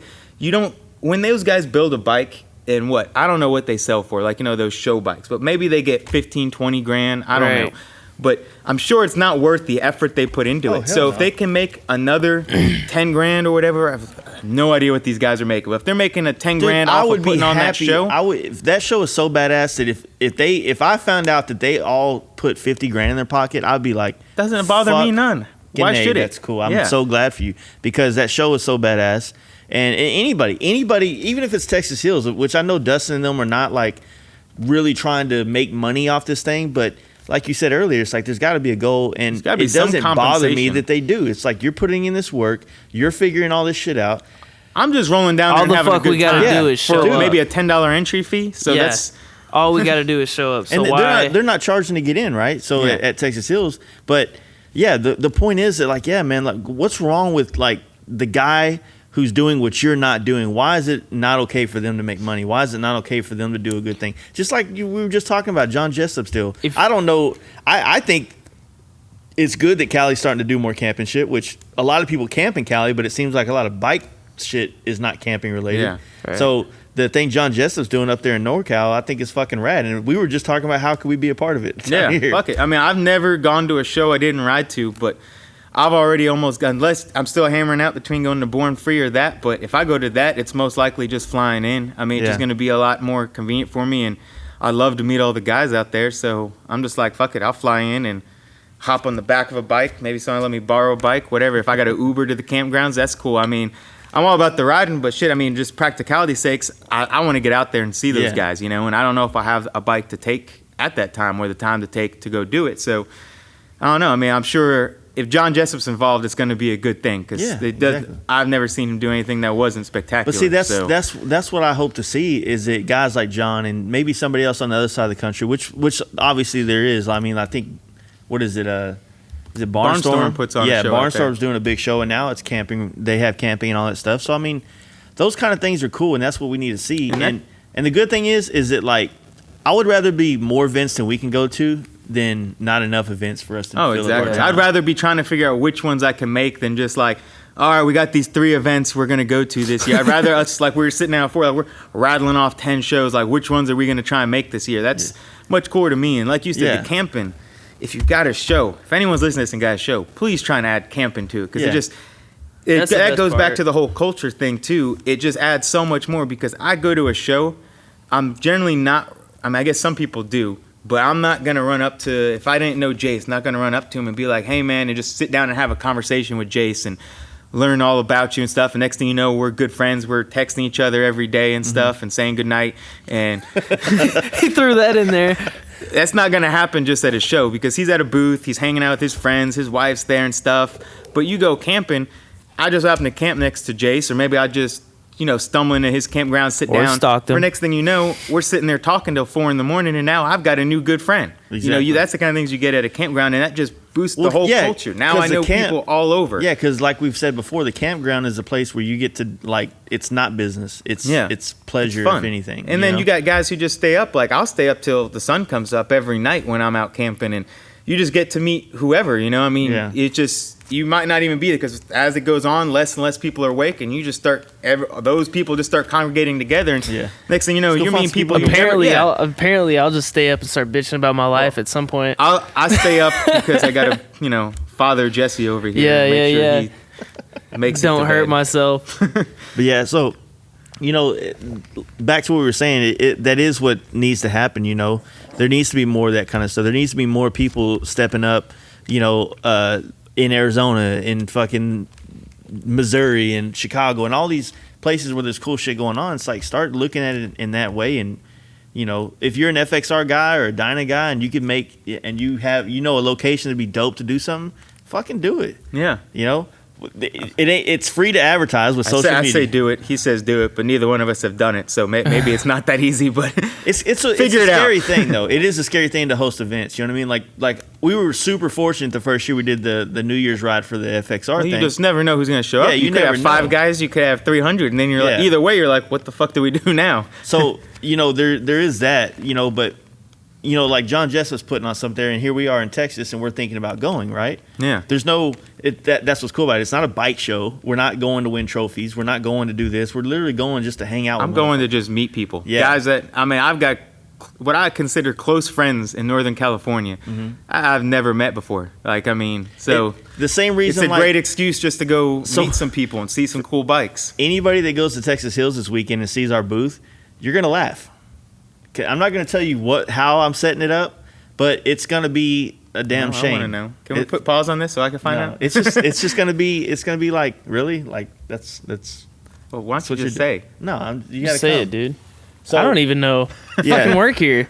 So it's hard, in those kind of things because I feel like because of social media, we solicit business on social media, right? So when I go to these shows, I just want to meet people, just like you said. And literally, me and Mark are the same way. We usually get booths places just to have somewhere to sit. Yeah. That's And it. Like, that is the only It's reason. really why I'm friends with Jace and Mark, so I have somewhere to sit all year long. It helps me out twice a year. But that's what's cool about it. So you said you went to the Run to Raton last year and you had a blast with that. And Yeah, that was a great one. I'll be going back to that. It's a great spot out there. yeah. It's a lot of good riding. Yeah, that's kind of what I when it comes back to bringing it back to the whole the guys in the scene talking shit and stuff like that. What's that one page that we have here for Texas, Texas Dynas and FXRs on Facebook? I think it's just Texas Dynas, and I don't even I think know they if added it's FXRs did they? recently. it's Texas. But- on Facebook. Yeah, it's on Facebook. So it's like when I first got on to Facebook and I started on that page, there was guys like Adam on there, super friendly. Sal, the guy that puts it on, super friendly, helpful. And I met guys like Austin and all them through there, but that page is dead. Like I don't I don't rarely know if see that. anything on there anymore. And I'm not really a very vocal guy on like Facebook pages. I think we've talked about it before. I just don't like. I feel like every time I ask a question or I try to put something out, you got to defend yourself more than just get the answer. Yeah. And but when you like, say if we wanted to do a big show, which like we said, we had this conversation with Mark, I was having it, but then I got so drunk that I never came out the right way when we did the Joe podcast. But me and Mark were talking about like how could we put on a show that really is just an FXR Dyna type scene show and try to get it to where people from other parts of the country want to come. Mm-hmm. You know what I mean? Like it's an event where guys like John and the dudes up in NorCal want to ride or at least find a way to be a part of it. You know what I mean? And it kind of sucks because we're so ruined with like Giddy Up that every time we think about a badass place to do a show, it's there. Yeah. It's kind of like, and there's so many. Is it even wrong to do it there? I don't know. I don't know. Would it be authentic though? Or does that matter? I don't think it really matters. I feel like that's looking too deep into it if it's authentic. I would hope they wouldn't feel it like you're stepping on their toes. And, it's just a great spot that's in a great location. As far as riding, as far as central to Texas, no matter where you're at in Texas, it's not hard to get to. And then, obviously people want to come out of town for that. But, it's really just a great location that I don't think it makes it any less authentic that if it was there. Yeah. Personally, I would honestly not even do it at the ice house. I would just literally do it at Hocko Springs. Just that is the event and the party. Oh yeah, well they do it. They have the Lone Star. Yeah, River the Run. Lone Star River Run that's at Waco Springs too. So Well, see what we've been, because I tried to set up a little camp thing out here for just us, just something close, and I realized that there's nothing but state parks within 100 miles from here. So there's nowhere you can go camp. we don't work at state parks. Yeah, we don't At all. work at state parks. So That fucking all. it's like it's hard to find a place that's got a cool vibe that's gonna not trip on us being bikers. It's not gonna trip on us doing this and that. So maybe you're right. Maybe like fuck it. Like it ain't like we're trying to invite. I mean, I like the idea of just bikes, but you do kind of have to generalize the type of bike. Otherwise, you'll just get a lot of. Which I would like. I would love for there to be more than Dynas and FXRs. Maybe just FXRs. you purists. Just cut it down, But what bothers me though, it's like even with like the Texas Hills, these guys, they tried to make an event that catered to mainly the scene, and they had a good turnout. But then it's like people were going out of their way to go to Giddy Up. They rode these type of bikes, and when people tried to actively make something that's for them, they didn't even take the time out of their. They didn't, it wasn't a big Right. deal for them to be a part of it or support it. So it's always been strange to me how like, Well, Texas Hills is missing the camping. well they had it. They're putting camping in this year. but But the Sunday dude, man, I know I get like the whole. I get Yeah, what they they say tried. with the Sunday thing, but yeah, I don't I know. get The first year I they tried. completely disagree with it because I think you got more. You talk about people that work at dealerships and this and that, being able to get off on Sundays and everything, but I feel like that's a small percentage. More so, I would think you have more blue collar workers like myself who work Monday through Friday. I know they say like you got servers and stuff too, but fuck, I worked in restaurants. That's the only thing I did before becoming a welder, and it's harder to get off on a Sunday than it is a Saturday. So I don't think that's a very good reason right there. Yeah, I'm not a huge fan of it, but I'm willing. It's their show. Oh, yeah, I mean, they did do it, whatever they and want. I'm willing to give it a chance. Like I am still though on the fence though myself, because we're looking. It's Sunday night here, and I literally had in 2 weeks from now I'm gonna be in California, right? So I have 2 weeks, and then if I stay in camp Sunday night, now I have Half a Monday. half a Monday, plus I'm losing Saturday and Sunday as it is to finish all the work that we need to have done before we leave. So I'm kind of on the fence on that deal myself, but being a supporter of the show and being that I want it to grow, it's like I don't want to skip out on it and not give them 100% of my efforts to make their show great. You know what Well, I mean? if he doesn't go, I'm still going. I don't care. Yeah, he's definitely not going to be a help. But no, I mean it does suck, man. It really does. But that it might be the ticket though. Maybe they do it this way and everything fucking works out great. I mean, I don't know everything. I've never put on a show, so I'm just saying from my personal perspective. There's like this feeling of like I want to do a show, like I want to do what John's doing right now of our own. But then there's like this other like overthinking part that's going on where it's like, man, like, do you think people are like tired of us trying to give them something to do? Like, fuck you, Fast Life guys. You don't run me. I listen to you all day on the podcast. I go to your bike night. I go to this. I go to all this. It's like you feel like, am I trying to take up too much of your time? I You know? couldn't say. I don't know. I don't know. It's weird. I haven't made a bike night, so Well, they just started, and they're not. The bike nights aren't really ours. They're just something that I felt like the way we set it up was like simple. Hey, every Tuesday, go here at 8:00. yeah.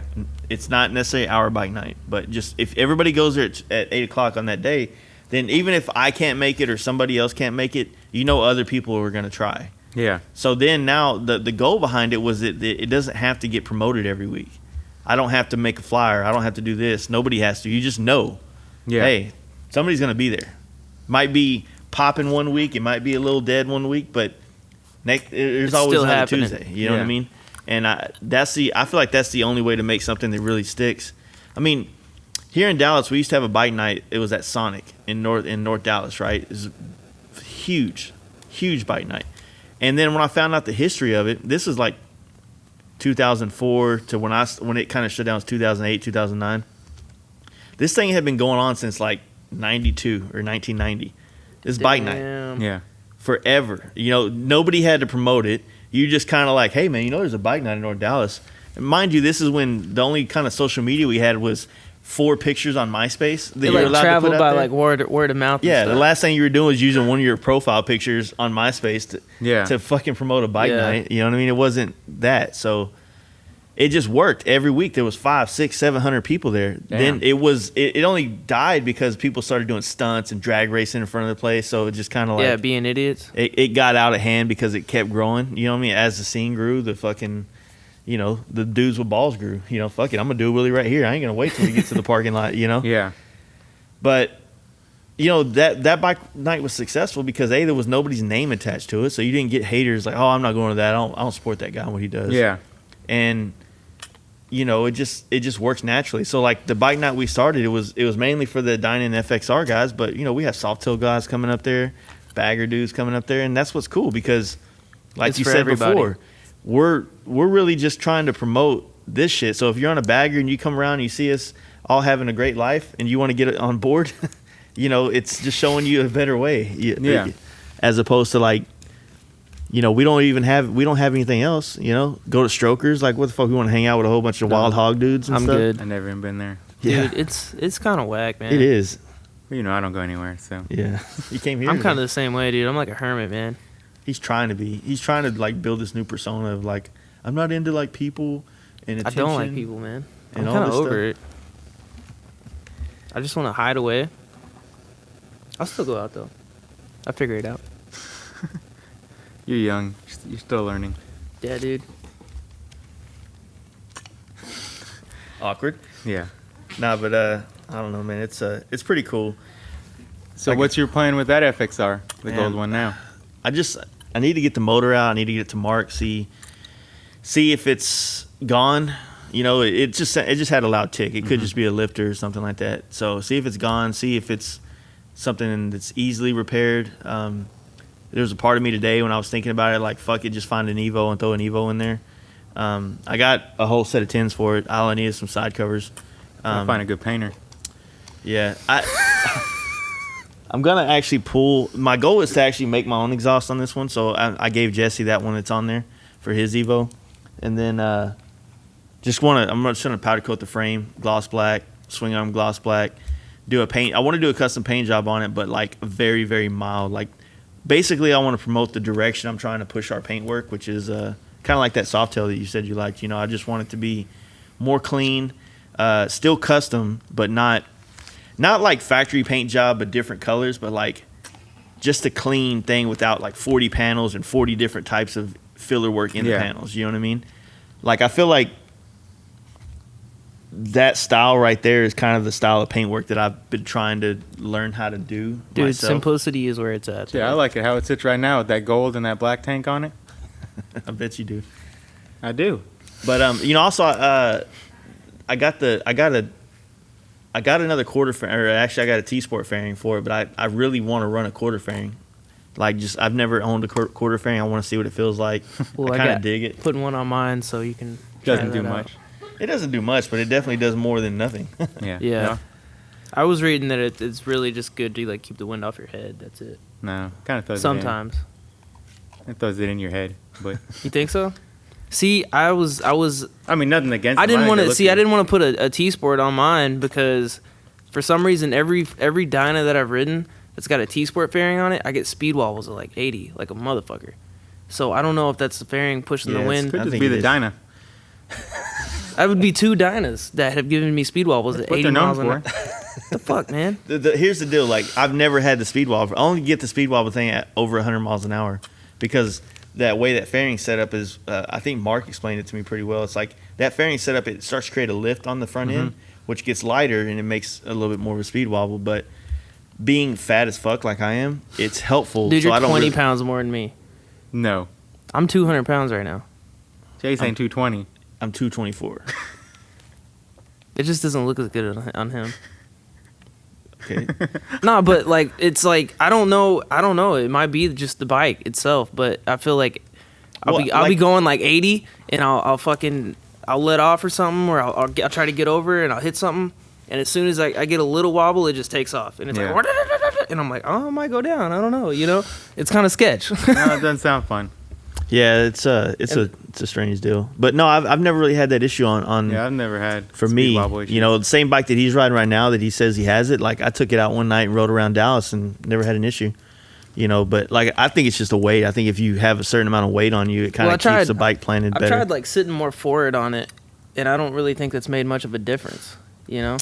Also, I mean, it could be just need some new motor mounts and need some maintenance. Swing arm bushings, bearings, whatever the fuck. I feel like the speed speed wobbles are worse frame. on the new frame on the 05 than it was a new frame. Yeah, you just need an FXR, man. What the fuck? I don't know, man. So what's your plan though with the? I know you want to get a shovel head and build a chopper. I know you got a few different things you want, but realistically, what are you hoping to do when you? I want to do the first one I do. I want to do the most achievable. Not the easiest one, but I don't want to do what you're doing right now. I don't want to try to make a front end. I wouldn't suggest it. I would like to buy a frame that I can like maybe just buy one of those kits to do a hardtail on it. Yeah. Like that. I'm cool with that. Like that's enough for my level of welding and ability to do this shit. That is enough to make me feel good. And then, I definitely suggest that to someone starting off. So the goal for me is to find a good donor bike and also want to learn a little bit of working on shovel heads. You know what I mean? I'm not saying I want to split cases, but I like to know what the fuck I'm working on. So if something happens, but my goal is whatever I'm doing. Realistically, I'm just giving me a very far out there. My goal is to ride it to Giddy Up next year, right? So whatever I'm doing. And so is that still a goal you want? Is to ride a shovel head to Giddy Up next year? Well, I kind of think depending on how things go, it'll happen sooner than that. All right, we're putting this on wax right now. Yeah, I know. But we kind of slow down after December is kind of like one of those months that we don't really do a lot of shit, and so it'd be easy to kind of work on it and get stuff done. Well, from experience, however long you think it's going to take, it's going to take longer. I definitely know about that. But the first things I got to do is this T-Sport. I'm ready to ride it now, so I'm already getting super impatient. But I'm still taking the hit from getting the van. Yeah. So I'm trying to get all that money recuperated so that I can afford to put some money into the T-Sport. And then like I said earlier, we got the travels, we got California and Sturgis and all these things coming up to where. So you got the T-Sport. That's the next build. The T-Sport is the next one unless Mark checks that motor out and it's just a lifter or something. If that thing needs a case split again, then I'm putting that off until the winter. If the FXR gets put off, which comes first, the shovel or the FXR though? If the FXR will come first, because the goal is to get the FXR basically to make sure the motor is dialed and whoever buys this thing is good. Which that motor's been good to me, so it's an ultimate. So you still planning to sell that one? Yeah, totally. As soon as that bike is back together, it's for sale. And I'm hoping that with the prices that they're going for, I'll be able to get around that. You know what I mean? When that bike done, T-Sport fairing, a clean paint job, basically all the same shit. It just doesn't have the full fairing bike anymore, right? So it's got suspension front and rear, all that stuff. I'm hoping to get around 12.5. That's kind of what I'm thinking. And the goal is I want to take that money and I want to find a full fairing, like just a bone stock, clean, full RT style bike, right? And just buy that. And I'm hoping I can get that for around 8 to 9. I've seen them. So lately, it's pretty tricky. I'm looking for one right now for somebody, and so I'm just hoping. And the good thing is that I already have bikes, so I won't be as impatient. Yeah. I'll be able to sit, and I want to hold on to about 3 to 4 of it to find a FXE, and I just want to find as good of a nice donor bike as I can to do the hardtail thing. So realistically, this FXR is the sell, or the goal with the T-Sport is to like I said, I want to do a nice meticulous build. I'm not trying to dump stupid money in it. It's just a nice clean bike. Are you going with original T-Sport fairing and bags and everything on that, or? I got original T-Sport everything except for the bags. I'll probably just end up putting some Leather Pros on there as a replacement. Well, I understand they're better anyway. So yeah. So, but I mean, it's got original T-Sport fender, fairing, trees, all that stuff's OG T-Sport stuff. The only thing that I got to figure out is, it's a very high mileage bike, so I'm gonna have Mark go through everything. Probably have him redo the tranny. I don't know for sure. Like, it wasn't running, but Adam said, the guy I got it from, said that he got it running. It just needed a carburetor, but I was like, fuck it. There's no way I'm gonna build this bike and just not have the motor gone through. So that's just like the chopper I'm building, and it Yeah. was running, but same thing. I'm not gonna put all this work into a bike and not go through the motor. Yeah, exactly. So this thing the goal is to have this thing done for Sturgis. I want to take it to Sturgis. I want to ride it around Sturgis, and as I start getting close to this bike being completed, the goal is to start putting it up for sale. So people, The T-Sport too? Yeah, I want to sell a T-Sport because, like we talked about, when I was at your house, man, like being, talking to Oliver and shit, it's made me to where I just want to build a bike to the liking of what I want to do and sell it. Yeah. And not spend a year and 20,000 miles on a bike. I plan to do that, but not on a bike I want to sell. Yeah. Or maybe put 20,000 miles on a couple of bikes collectively, but they're all selling. Yeah. You know what I mean? Because, it's like even if I sold that FXR for, if I got 12 grand for it, I'm taking a huge loss on that bike. Yeah. You know what I mean? Even though I associated with, I had a great time on that bike, so I'm totally okay with that loss.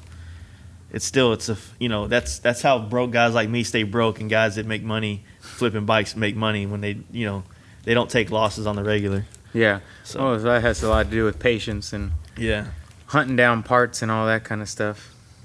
But yeah, that's the main thing, man. I want to, So what are you trying to do with the chopper though? You trying to stock dimensions on the frame? You trying to go all long? You trying to go real tall or? No, I think for now it's just stock dimensions. Something Like just super a hydraulic small and front tight. end and stuff, and Yeah, just something super tight. Almost like just running basically what it came with. Just make it a little bit cleaner. Like I'm not really.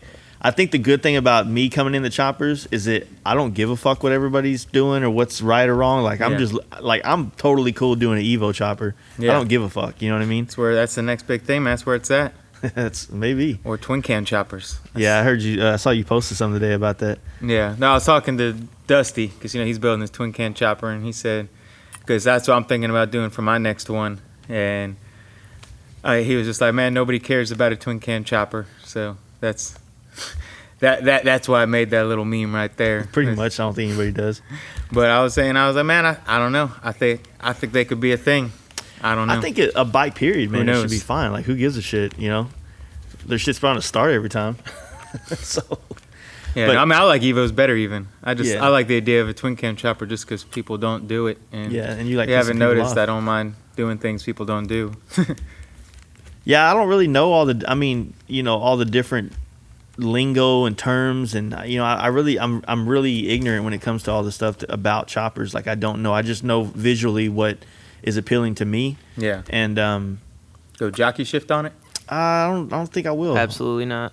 Why We're not I- that cool yet.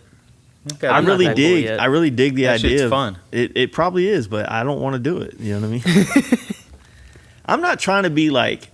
I'm not building the chopper just so I can get cool guy chopper points, No, man. it's not cool guy stuff. It's just fun. Yeah, I mean, Especially if your bike's slower. If you're used to riding like really fast bikes and stuff that handle really well, it kind of your chopper's not going to. So it kind of Yeah. just adds another element of fun to it. That you're not going to get that blasting at 100 miles an hour, but you get the jockey shift around and stuff. And well, I think that's kind of the deal, though. It's like I need to build one to know what I do Yeah, and don't like, and I true. think that after this first one, the goal also is to not dump stupid sums of money in it. The goal is to be, that's how choppers should be. Not yeah, dumping it's stupid to sums find, of it's to money. do it in a way that is, let's just say I try to stay under $6,000, including the cost of the bike. That's the goal. Yeah.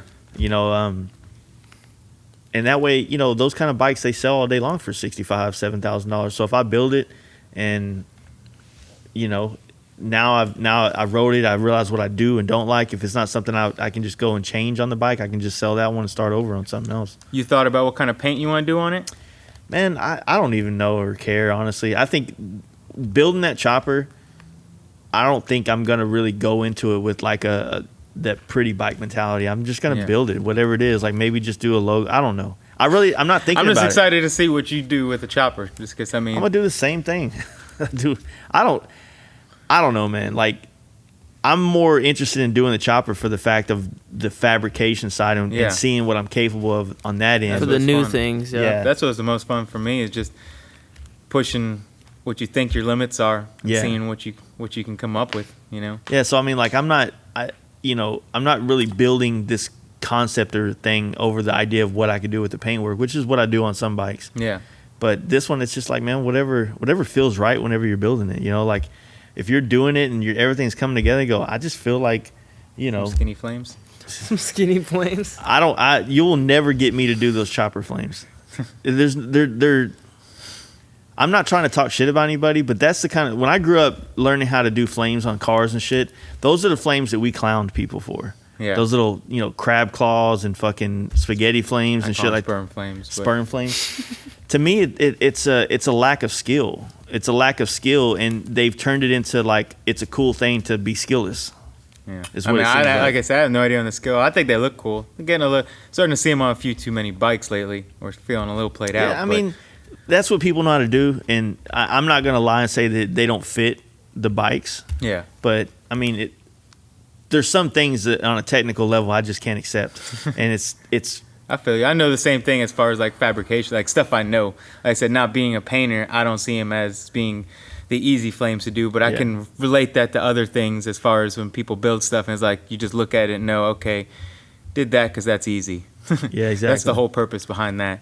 And there's an art form that I think a lot of these guys that paint choppers, they have this ability to make carelessness is what it seems like, even though I know it's not. Like, I know a lot of people are very meticulous and they do really good work, but carelessness in their layouts, but it works. And I'm not structured that way mentally to be able to look at that and be like, it'll come out okay. Like, Well, that's why I'm super curious to see what you do on a chopper paint job, because like your normal paint jobs don't really go so well with choppers, so I figure you're gonna do something a bit different. That's why but I also knew you weren't a big fan of the skinny flames, so that's why I was kind of curious to see what you end up. And I don't see you doing a faux patina paint job.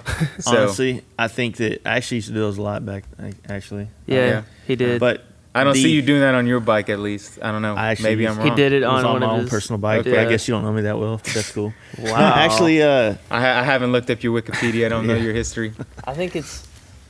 I think that I'm probably going to do. I think I'm gonna do my same style. It's just maybe it'll evolve, and that's what I think. We'll see it when it comes. I didn't know if you'd had something planned already or Well, not. Though. we're doing, even though it's not the same type of chopper, the one we're doing for Royal T right now, the paint job I'm doing on that is kind of like the same. Are you allowed to talk about this? Yeah. Okay. Yeah.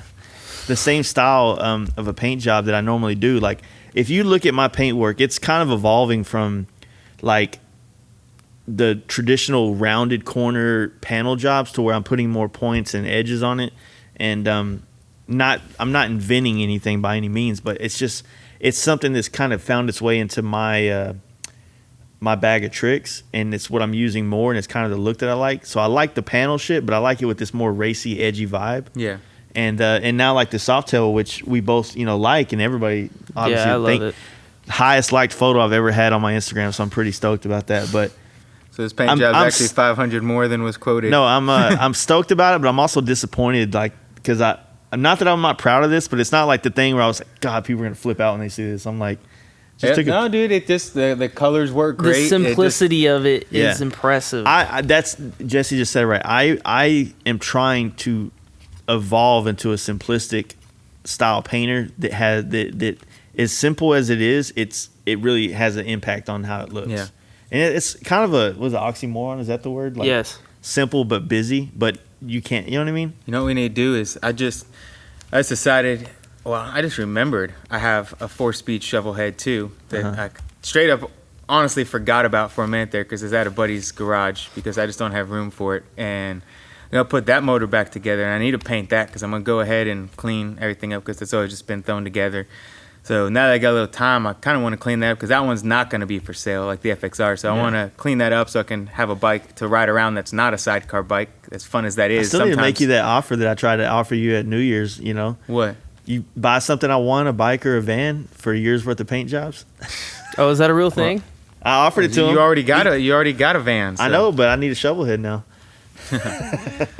Well, I need to figure out. We might need to paint that one. Figure something out. Like I said, nothing too crazy, but it's gonna need new paint soon because that might be the next thing I do is get that going because it won't take much. It's more just a time thing, which I haven't had. Yeah. But now I have plenty of time. Yeah, there you go.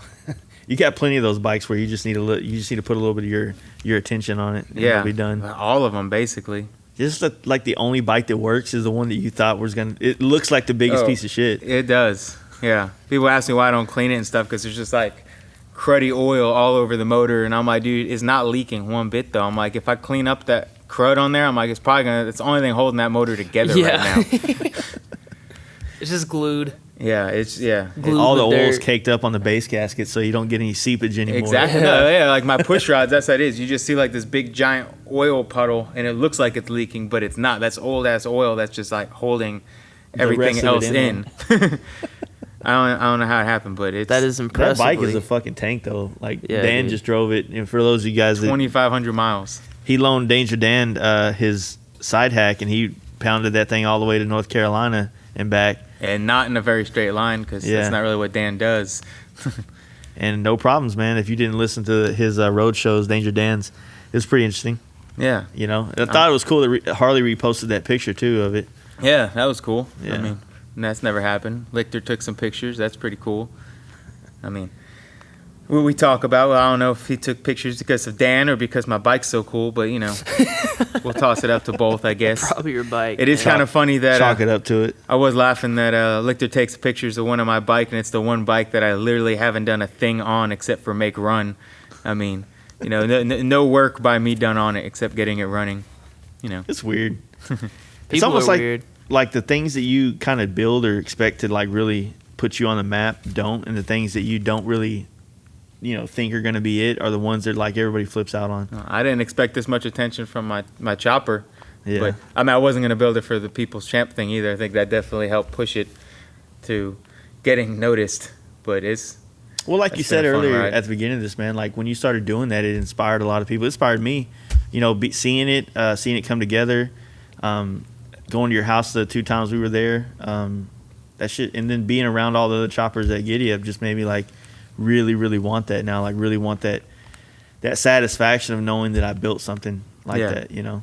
Which, like I said, man, you know, maybe I I'm hope just so. cutting the ass end off of a fucking FXE and putting oh, dude, there's still a ton of shit involved in all that. You're still, if you do the welding yourself, you're still riding on your welds. Yeah, I that's mean, that's kind your of ass on your welds.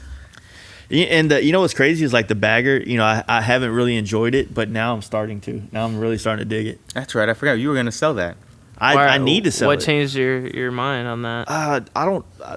Maybe it's because it's the only bike that I have that works right now. You're forcing It yourself makes you to like it more. Yeah, and so now like I'm riding it more, and I'm not like riding it.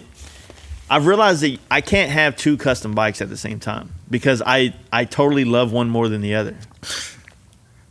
Seriously, like when I had my Dyna and the FXR was done, I never rode the Dyna anymore. Yeah, I basically took it over. I Until never he sold rode it, and I was, you know, and it felt cool to have 2 done custom bikes in the garage, but I just never rode it. And then the same thing with the when the bagger got finished and the FXR was in the garage. Once I got it back from Mark doing his thing to it, same thing. Like, well, the bagger's not as cool as the FXR, so I just want to ride the FXR. And then it wasn't until like I started hearing all those ticks in it that I realized, okay, I can't ride this anymore. Yeah. And now all I have is the bagger, so now I'm kind of enjoying it more. But I did try to trade my buddy Jetty for that Dyna outside, that 04 Dyna. I tried to get him to trade me for the bagger. Plus cash, I assume? Well, I mean, he was going to pay I only owe X amount of dollars, Yeah. and it's pretty cheap compared to like, it would have, put it like this, it would have been a good deal for him if he would have took it, you know what I mean? But, and I would have enjoyed it because I love riding that Dyna outside. It's set up exactly how I would want it, you know what I mean? And I'm basically taking most of the parts off of it though, so yeah, we're going to, I got a lucky streak with that. I was talking about how I want to build a bike, and that's the bike that I'm getting to build to the extent of what I would, you know what I mean, like what I would want. So I guess I shouldn't be complaining about it since I actually have one. Yeah. I'm not Like they're gonna strip it down and do a lot of shit to it, and then you know that bike's gonna be they're wild. anything The that they're Dyna, not yeah. anything that they're not using, I'm basically just taking for my own shit. Oh, that's nice. So, yeah, so I know. we I hit a fucking lick, man. We got Lindahl wheels for it, front and rear, and it's they're like Some of those. they're Give me some of those. they're anodized for y'all got any more of them Lindahls? They're anodized candy orange in the thing, so it's like an orange and black flop in it. Yeah. And then rotors all around. I wish rotors weren't so expensive. Yeah, they are. They put you over the top, man. I need 3. Yeah. You only go with the 2. Now I see why you go with the 2, man. It's that broke performance. But no, so we got that, and then we're doing 124 in there. Big throttle. I mean, it's a fuel injection model, so it's going big throttle body, injectors, computer, the whole 9. We got a Connolly's for it, so we're putting a T-Sport fairing. It's already got it on there. Yeah, it's already got the T-Sport on it. He's on the fence whether or not he wants to go full Olin's front end. The deal was we go balls to the wall, and you get a deal of a lifetime from us, right? So the goal is we're taking that to Sturgis, and so the goal is to take this T-Sport and that FXDX to Sturgis. Mine's going to be the mild one, the one that's just kind of clean and simple. Yeah. And that one's going to be the gold Flashy. FXR, the wild, crazy, showing the 2 different ends of the spectrum that we can kind of achieve with these bikes. And it's just, now we're getting closer. Same When do you thing. start on that? Well, he dropped it off a month ago, and that's kind of when we did this deal with Jesse's new bike. And Jesse, he was kind enough to let Jesse ride this dyno until his showed up. And his bike hasn't showed up yet. Yeah, so dude. It was supposed to be here like 2 or 3 weeks ago.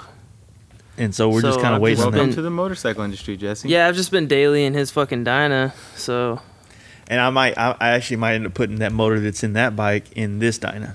Even though this dyna, came with the Timken bearing setup and stuff. That's why I need to get that motor that came in this one to Mark to see if it's, worth Anything salvaging. salvage, yeah. Probably. But this one out here has got cams, cam plate, heads, all that stuff's done already. You know what I mean? So it's like a built motor to an extent that I can drop in this one and be running. So my goal with this dyna too is not to be balls deep in it, price tag again. Yeah. I want to put money in and make it really clean and really nice and dependable, but I'm not dropping $20,000 and trying to sell it for 12. Yeah. You know what I mean? Yeah. No, that doesn't work out. You can't do that too many times. No. Not and stay afloat. No. Yeah, like I said, I don't know, man. We're kind of lost, or I'm lost, because part of me is like, ready to move to Cali or move somewhere else. The other part of me is like, let's build this big fucking empire. And then the other part of me is like, let's just build this small empire. And then there's part of me that just wants to live in my van. And it's just like this conflicting thing of opportunities and figuring out which ones to take and You've which given ones yourself to go. too many opportunities. It's a good- Welcome to being a millennial. You got too many opportunities. You ain't gonna do none of them. Just 'cause you you're just doing can't what make you're your doing. mind up. I don't know, man. I just, It seems to be working, right? yeah. We were working. A lot. Yeah, but you ain't ever gonna not be working. Man, there's just, with paint, and we talk about this all the time, right? It's like there has to be, you have to build your name in it. You know what I mean? Like we have, and then you got to find a way to kind of step out of it, but still stay relevant into what you do, because every day when I wash my hands with thinner, which I know I'm not supposed to, I'm soaking in these chemicals that are going into my bloodstream. They're going into me, right? I'm breathing this shit. Even if I wear a mask when I paint, there's still fumes when you walk in this shop. Just paint, right? I'm immune to it. I don't even smell that shit. Yeah, I mean, people were walking here, go, dude, how do you work in here? I'm like, did I I'm like, fart? what are you talking about? Yeah. What's going on? Thinner doesn't even burn anymore. Yeah. So, there's this like part of you that's like, or me I'm at least. a fucking mutant. I've been fucking washing my hands with thinner since I was 15. I'm 35, and that's 20 years of my life I've been shoving chemicals into my body.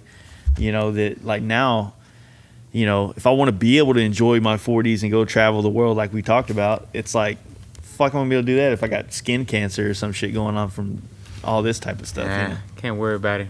Yeah. I'm breathing all that shit too. Welding. They breathing Welding tons of shit's shit, really bad too. Fuck it. Some people at my job complain about that stuff. I'm Yeah, like, fuck the it. fumes from welding What are you can gonna do? literally kill you. I think that there's this other thing that with me is that I go home and I lay and I look at Instagram or I look at other shops or what you've accomplished and done, and I start seeing other shops. And right now, like I'm really geeking out on Power Plant. Remember I sent you those tanks that they had did the metal work on. I was like, man, I want to know how to do that. Yeah. And the more and more that I look at that company Power Plant, which I don't know them. I don't know them on a personal level. I don't know shit about them other than what I see on their social media. I stopped by their storeroom or the showroom. In Cali. On Melrose or something. They just put off the kind of vibe that I feel like, I think Joe said it best when he was talking about Oliver. He goes, Oliver's my spirit animal.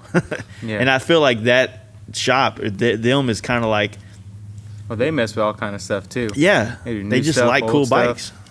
And that's kind of the thing, is that I feel like, you know, without saying that I want to be them, I want to like be my version of that. Yeah. Or they've shown me what I couldn't figure out. Like, that's the kind of shop that I want to put together, but I want to do it my own way, in my own style, and my own shit. But, you know, with inspiration from how they set up. You know what I mean? Yeah. But I also don't want to be a T-shirt company. You know what I mean? That like gets their income off of T-shirts and stuff. I want to. You still paid like $70 for a T-shirt, so It was expensive too. What? It's fucking like $30 or $70. $40 for a T-shirt. No, dude, it was $60. No, I for- bought 2 T-shirts. and it was $60 fucking dollars. So A you- T-shirt. I don't buy T-shirts anymore. I just get my MC Shop Tees T-shirts. All Way right, to plug it. damn. No, for real though. Doing I our don't- job I mean, well, I well. don't need more than 1 T-shirt a month. I Yeah. haven't bought 10 shirts in a year ever, probably. I haven't so bought any shirts. Now I'm getting 12 I'm a year. lying. I bought like 2 at fucking Giddy Up. That's my whole wardrobe. You know, as I cycle out the old shirts. Yeah, you're I have a bag over there, old shirts that I brought up We here use for us them to to ship- use we use them to ship parts pack out. stuff with. Yeah, I've done that before. Yeah, so that's kind of the deal with us, man, or with me at least, is that ultimately I think I want that kind of place. I want a shop that's, you know, like this. We have all the things, all these avenues of creativity, whether it's welding something or painting something or wrenching on a bike or something. Like, we have all these outlets to do something creative, right?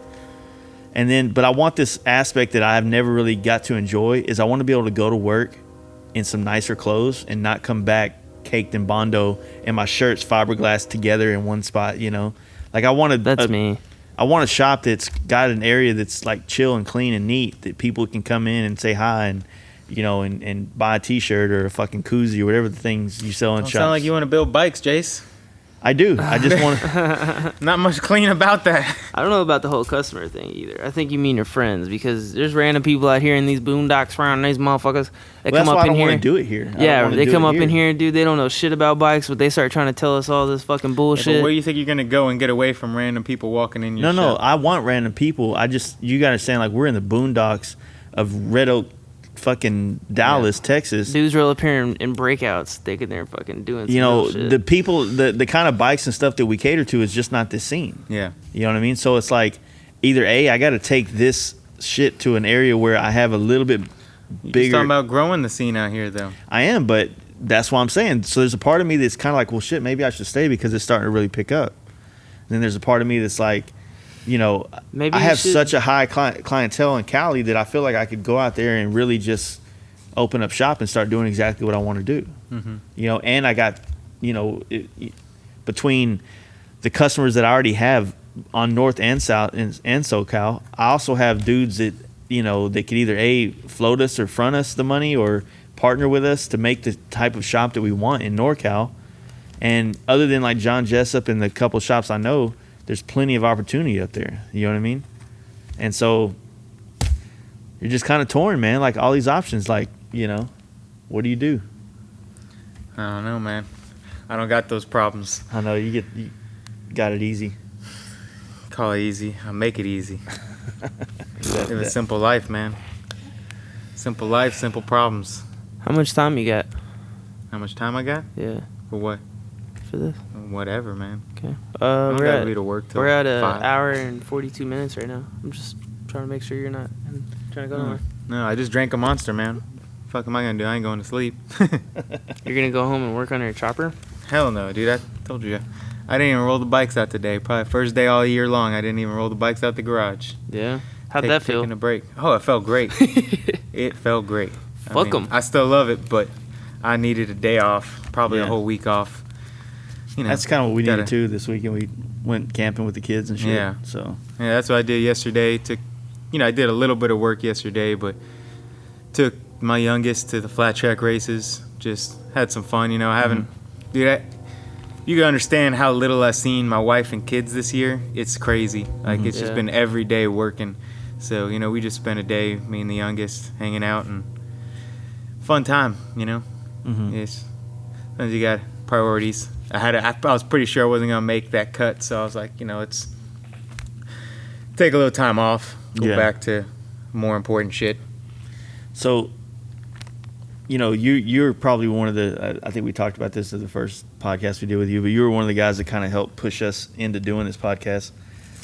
So, what do you think we've done so far? Do you think we should just quit, or you? Definitely just quit. It's fucking Are we reviewing horrible. ourselves on our own podcast right now? Well, he's the guy that gives us. Like, he's the one that would call All us. right. Like, hey, yeah, dude. man.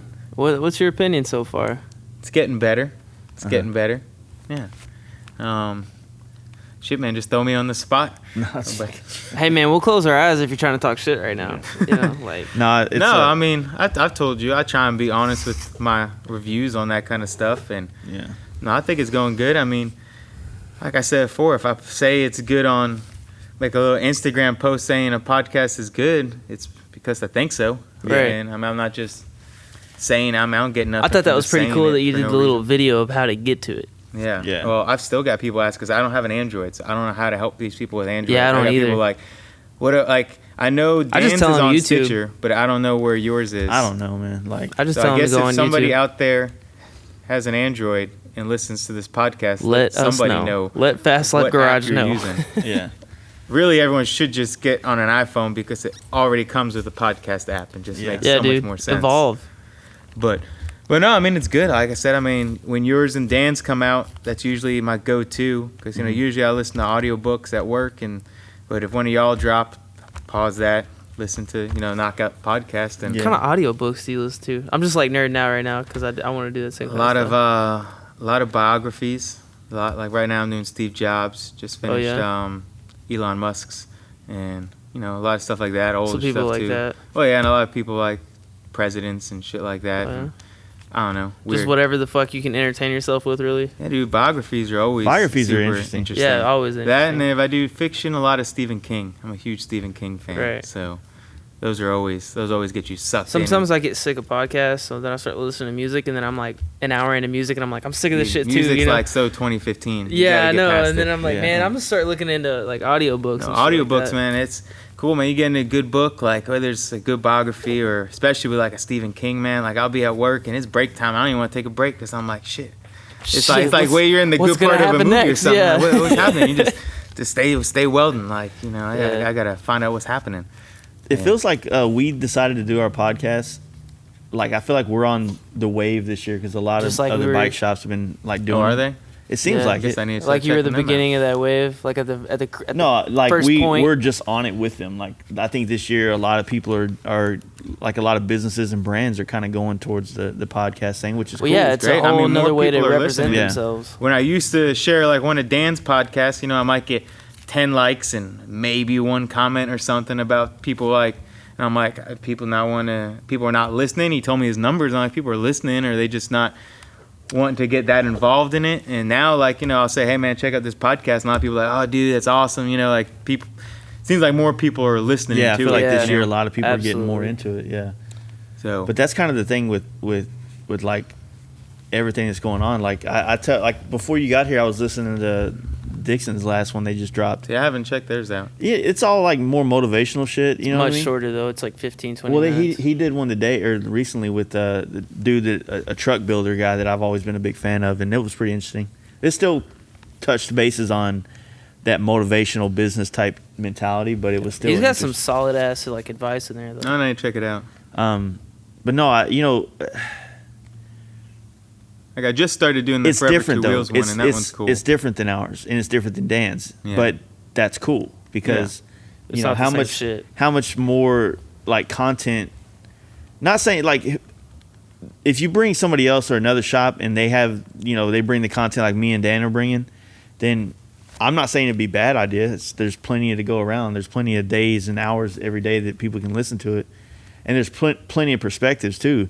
But like his podcast and the way Rusty Butcher was doing their podcast, and I was about to check out that Rebel Reaper podcast. I don't know if it's a clothing company, but they kind of cater to the Dyna culture stuff too.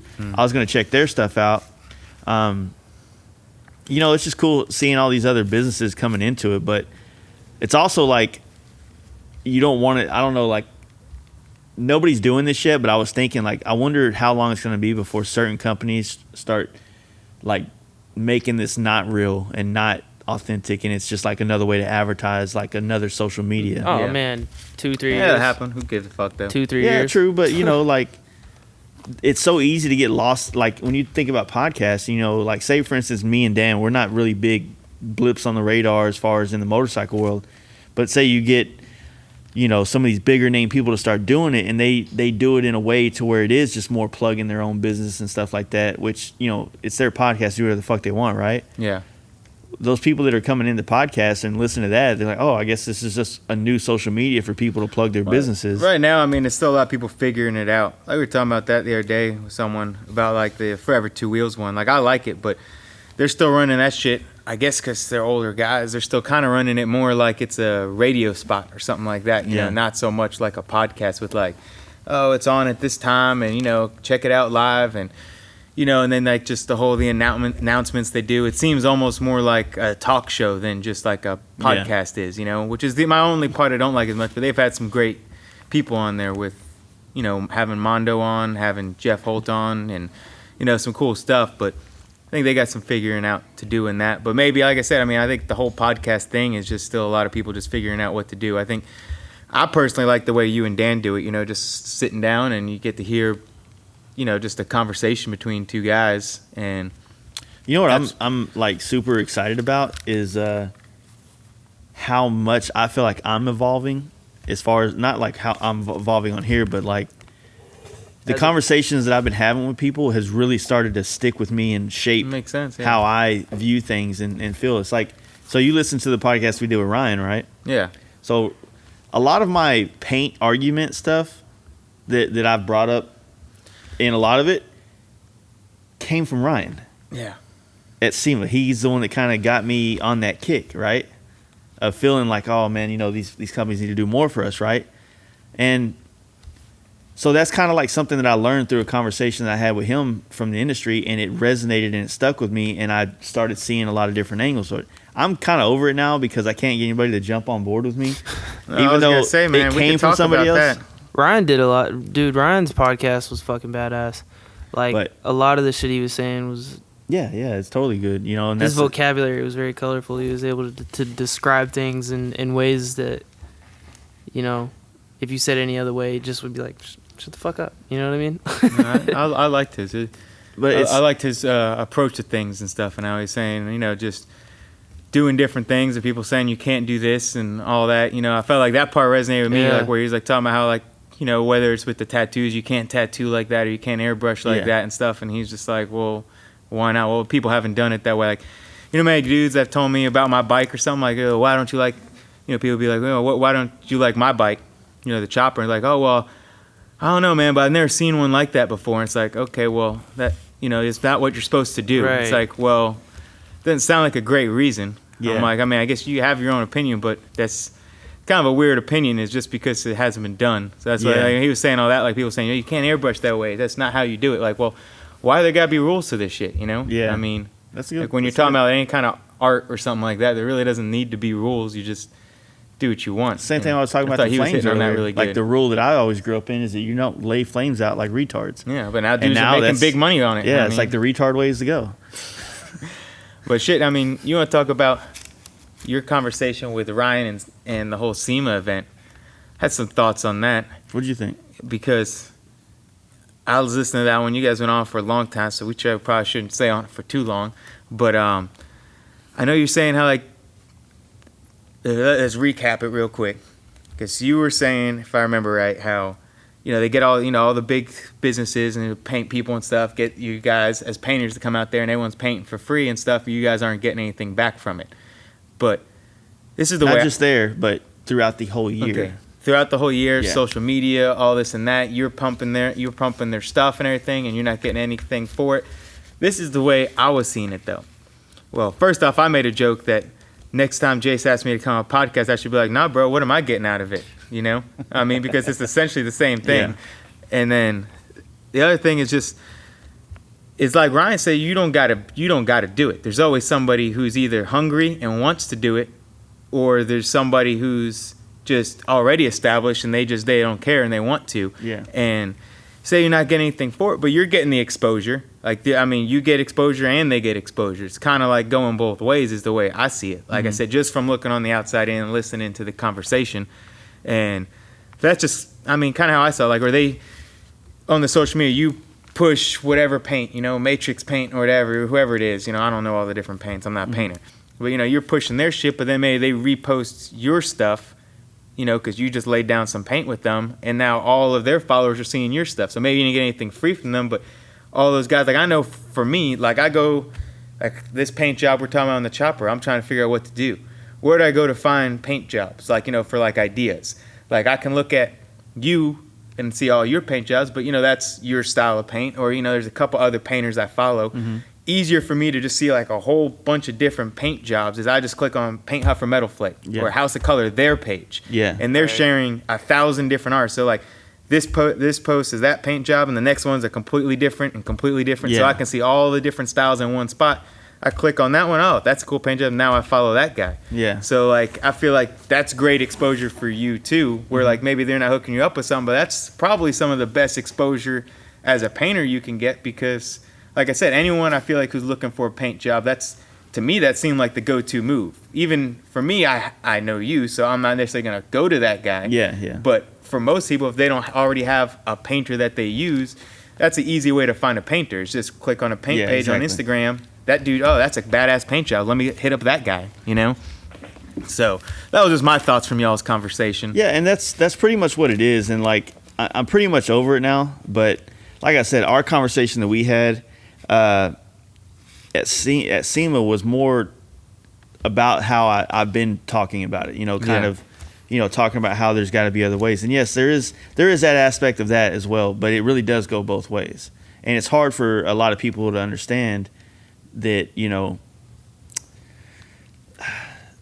when you paint a bike, like when we paint a bike, right? That one over there, a lot of paint companies don't. Paint Huffer Metal Flake has a lot of followers. House of Color has a lot of followers. Some of these people don't. You know what I mean? Matrix, I think you got more followers than Matrix. You know what I'm saying? I mean, like I said, that was just the first thing that popped in. But I mean, there's a lot to it. I mean, the issue is that a couple dudes in suits make a lot of money while a lot of dudes are soaking chemicals in their hands for half their life for a like on Instagram or a fucking, a cheap hotel at fucking SEMA. And I try to weigh out, like, for other artists to be like, not to not do them or boycott or anything like that, just ask for more.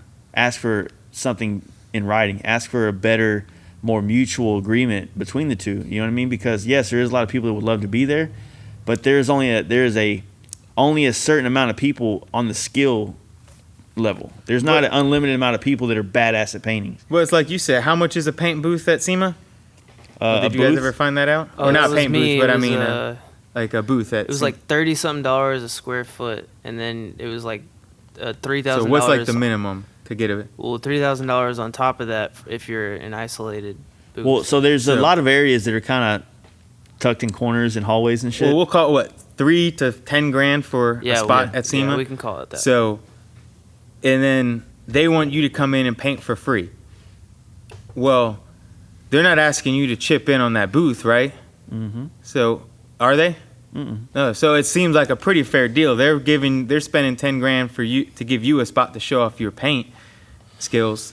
I mean, I feel like that kind of works out pretty fair in my opinion. I mean, I'm just trying to look at it from their shoes. I get like they've got way deeper pockets and all this and that, but I mean, I guess if I was like a legit fabricator and had a shop and stuff, and they're like, hey, you want to come to SEMA and show everyone how to build a girder? And, I mean, I feel like, well, that's going to do me pretty good, even if I'm not getting paid for this deal. You know what I mean? Yeah. I mean, they're dropping $10,000 for me to show off to the world how to do this. That's only going to be good for me. Right. Yeah, and I guess that, saying like that, yes, I understand that. I feel like you could definitely gain from that because they're giving you more of a spotlight thing. Yeah. You know what I mean? But, a lot of us, there's just like a lot of airbrush artists running around just looking for a spot to airbrush and be seen, right? That's kind of what's going on. It's just a weird dynamic, man. It's what it more or less is for me is that what I'm trying to say is that not even SEMA, it's just the grand scheme of things. I'm not talking about just SEMA. I'm just saying that SEMA was like where I watched it happen firsthand. Yeah. What I'm talking about is all year long when you got you got guys like me who are paying retail for all these paints and subsequently advertising for these companies on social media. When my argument from day one has been like, hey, dude, we don't want free shit, but make a system so that certain, there's a way for us to get things at jobber pricing or something else. You know what I mean? Like, I have a tax ID, and I maybe I can just go buy House of Color at cost now. You know what I mean? I don't know. But, instead of it's an argument that basically there's not enough people that feel the way I do, so it's pointless for me to even talk about it anymore. Yeah. But we can say that dude Ryan's airbrush shit is crazy. It is. It's fucking insane. That shit up, and his shit is he's retarded good at it. That shit's crazy. But think about how good he is. How good he is in the grand scheme of like just being an artist, and how that shit is wild. How badass he is, right? Like, you would think like someone with that type of skill level, and I'm not trying to put his financials out there or even say anything bad, but he should, maybe I'm looking at it from another way that a lot of people don't, but I feel like, damn, that dude should be balling. Yeah.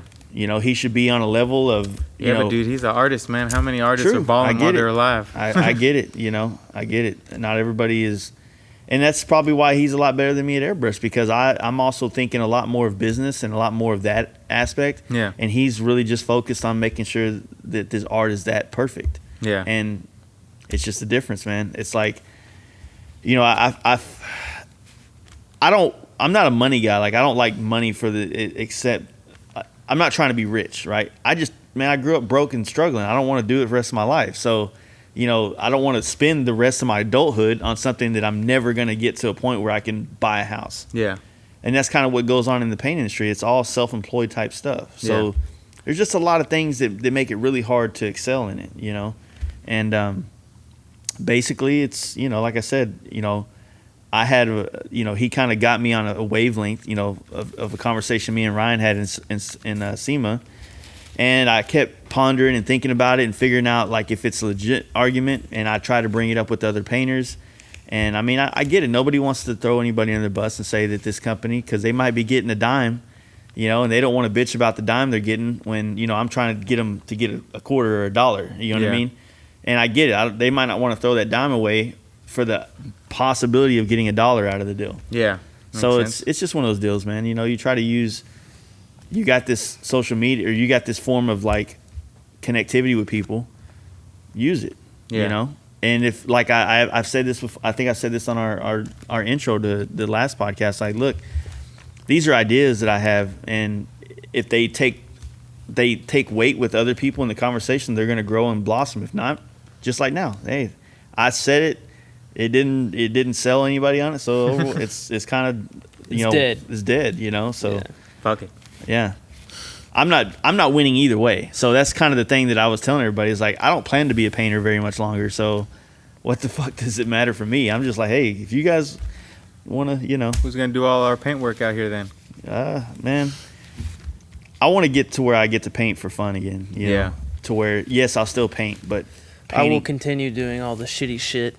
And you got to step up and fill his shoes, so the Fast Life Garage is still painting, and he can put on his suit and tie. Well, we can already do that. You striping yet? You laying out flames yet? Even the spaghetti monster flames? I can do that. That's easy. Let's see. Well, dude, there's a bunch of chopper dudes out there that are probably stoked on some shitty flames. No. I'm the furthest from a cocky person. I promise you I can do that. Yeah. Let's see. I have the least amount of confidence in anybody you've ever met. Okay, so you paint my shovel head. How about that? The 4-speed shovel, not the FXR shovel. Do it. I'll do it. Yeah.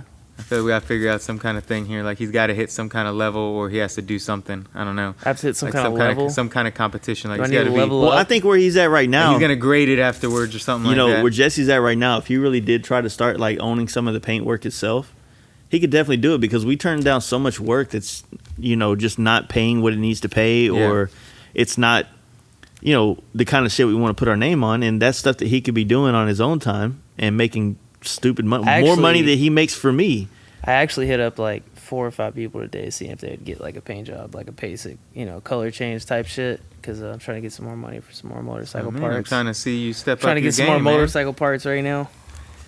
But that's the kind of deal. It's like, yeah, if he was handling all the paint, and I could really hone some of the ideas I got for other areas of the business, that I feel like it'd suck if you guys stopped doing paint in general. Like I said, No, Well, I that's don't never want to gonna stop. happen. I just, man, like I can't sit here and do this shit every day. Like it, I have to scale it down to where I'm motivated to do it. You know what I mean? Like when you get to a certain level, man, you find yourself easily falling into these slumps of like uncreative. Yeah. You know, especially when you I got to hate jam to have out. to be creative every day. That's got to suck. Dude, I got 15 helmets to do. You know, and How I do you got make them all different? Yeah, how do I make them all different, but close enough to where because they want my helmet from one I've already done. Yeah. So it's got to be in that field, but different. Yeah.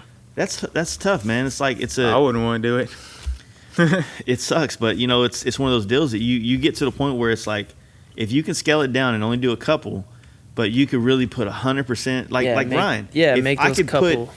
I'm not gonna say that I can airbrush as good as him, but in my mind, I feel like I can achieve that.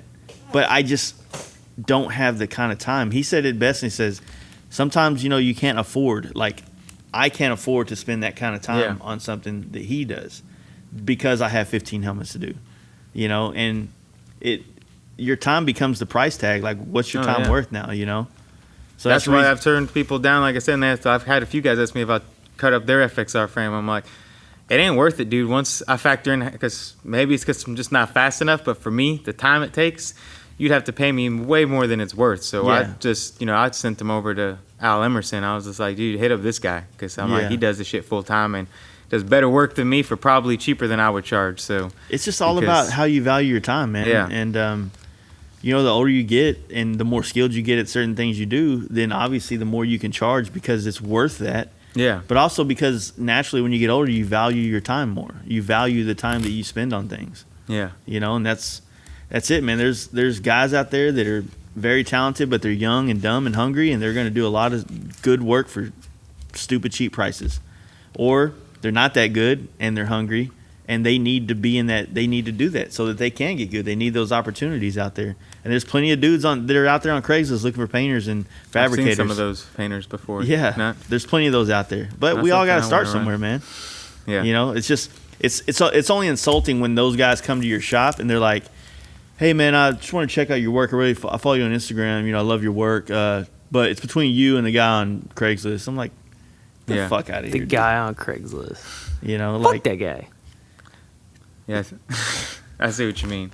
There's just a lot of differences, man, and you just want to, like I was talking about on Joe's podcast, Big Joe. I was like, you get to a point where you really want to leave something behind. Like you want your paint jobs to be here in 10 years. You want your bikes that you built to be here in 10 years and somebody still be finding worth money. that shit at a swap meet in 30 years, being like, oh man, this is a Fast Life garage paint job. Exactly. Man. Shit's a survivor now. It's some type, there's some type of legacy, and that would be perfect world that would happen. Yeah, I don't see why it wouldn't. I mean, look at all you find there's plenty of stuff like that people find now. They dig out and everything. I don't see why it wouldn't be where.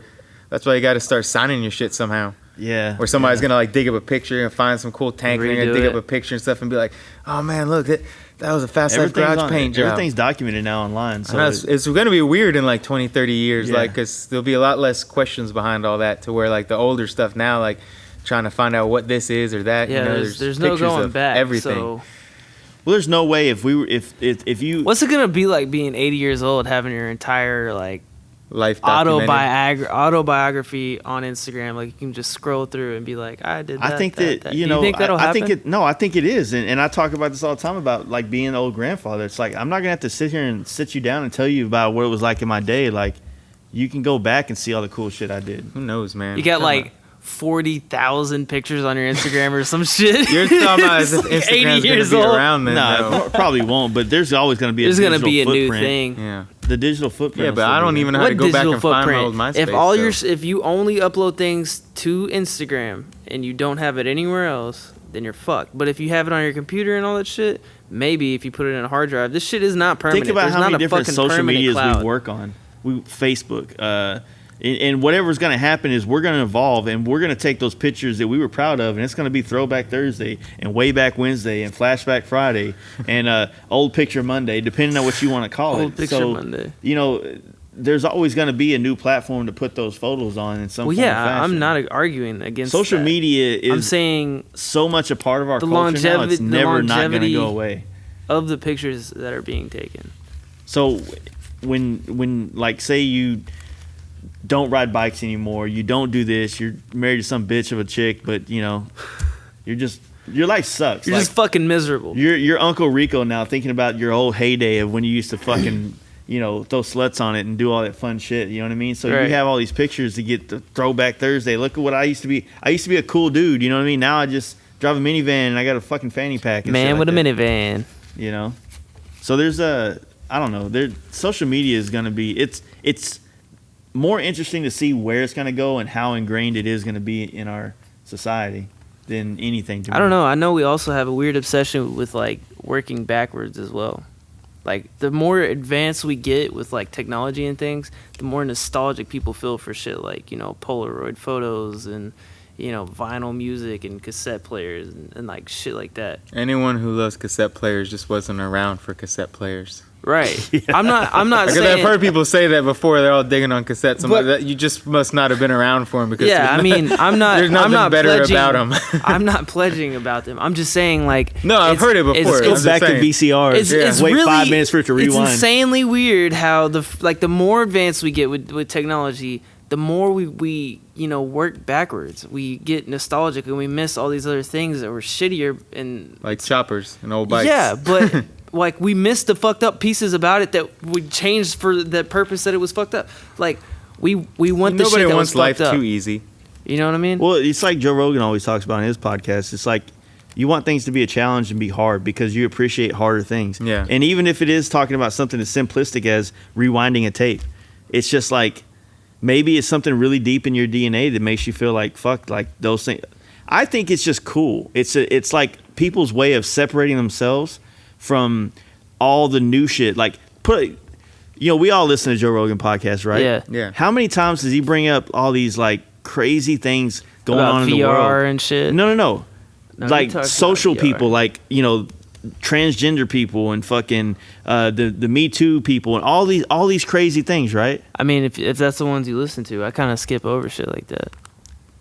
So you do know that there's people out there I'm fucking with you. that are Yeah, like I know gender appropriate. I know and all all the this type crazy of shit, shit yeah. and all these social justice warriors. All this shit's going on. You do know that takes I know. place, Yeah, right? absolutely. I 100% know. I'm just. You do fucking know with there you. was He's like people. 21 years old. I think he knows. Yeah, I'm 22. You do know that even in Dallas, like people were blocking highways for black rights movement or whatever the fuck's Not going on, right right? right now. Well, yeah, because they're over it right now. But the thing is, what I'm trying to say is What are we that getting at? Yeah. who the fuck, like, do you know anybody like that?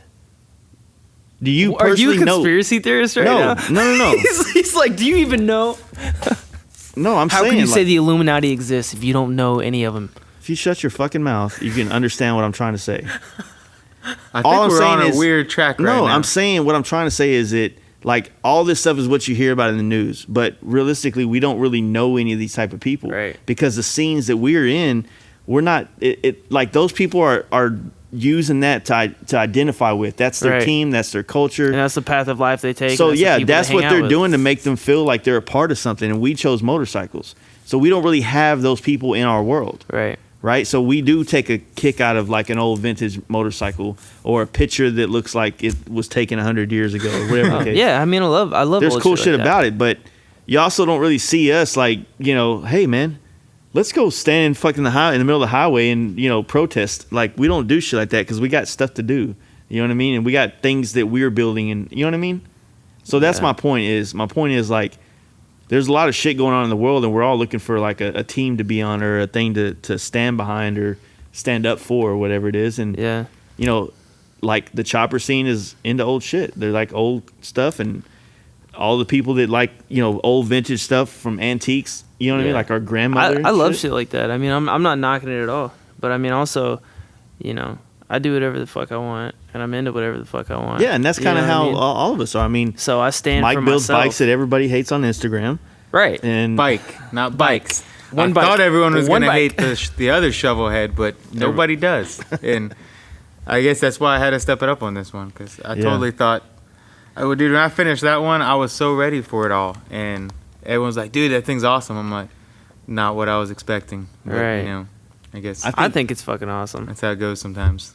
I think right now is like Also- we're very we got a lot of different cultures that we're growing up around, like Like me and you talked before about how when you grew up, it was about Jordans and things like that. Like those are things a part of our past and who we are now. Like, yes, I would not spend $200 on some shoes ever again in my life, but some of that flavor of that $300 is on boots every year.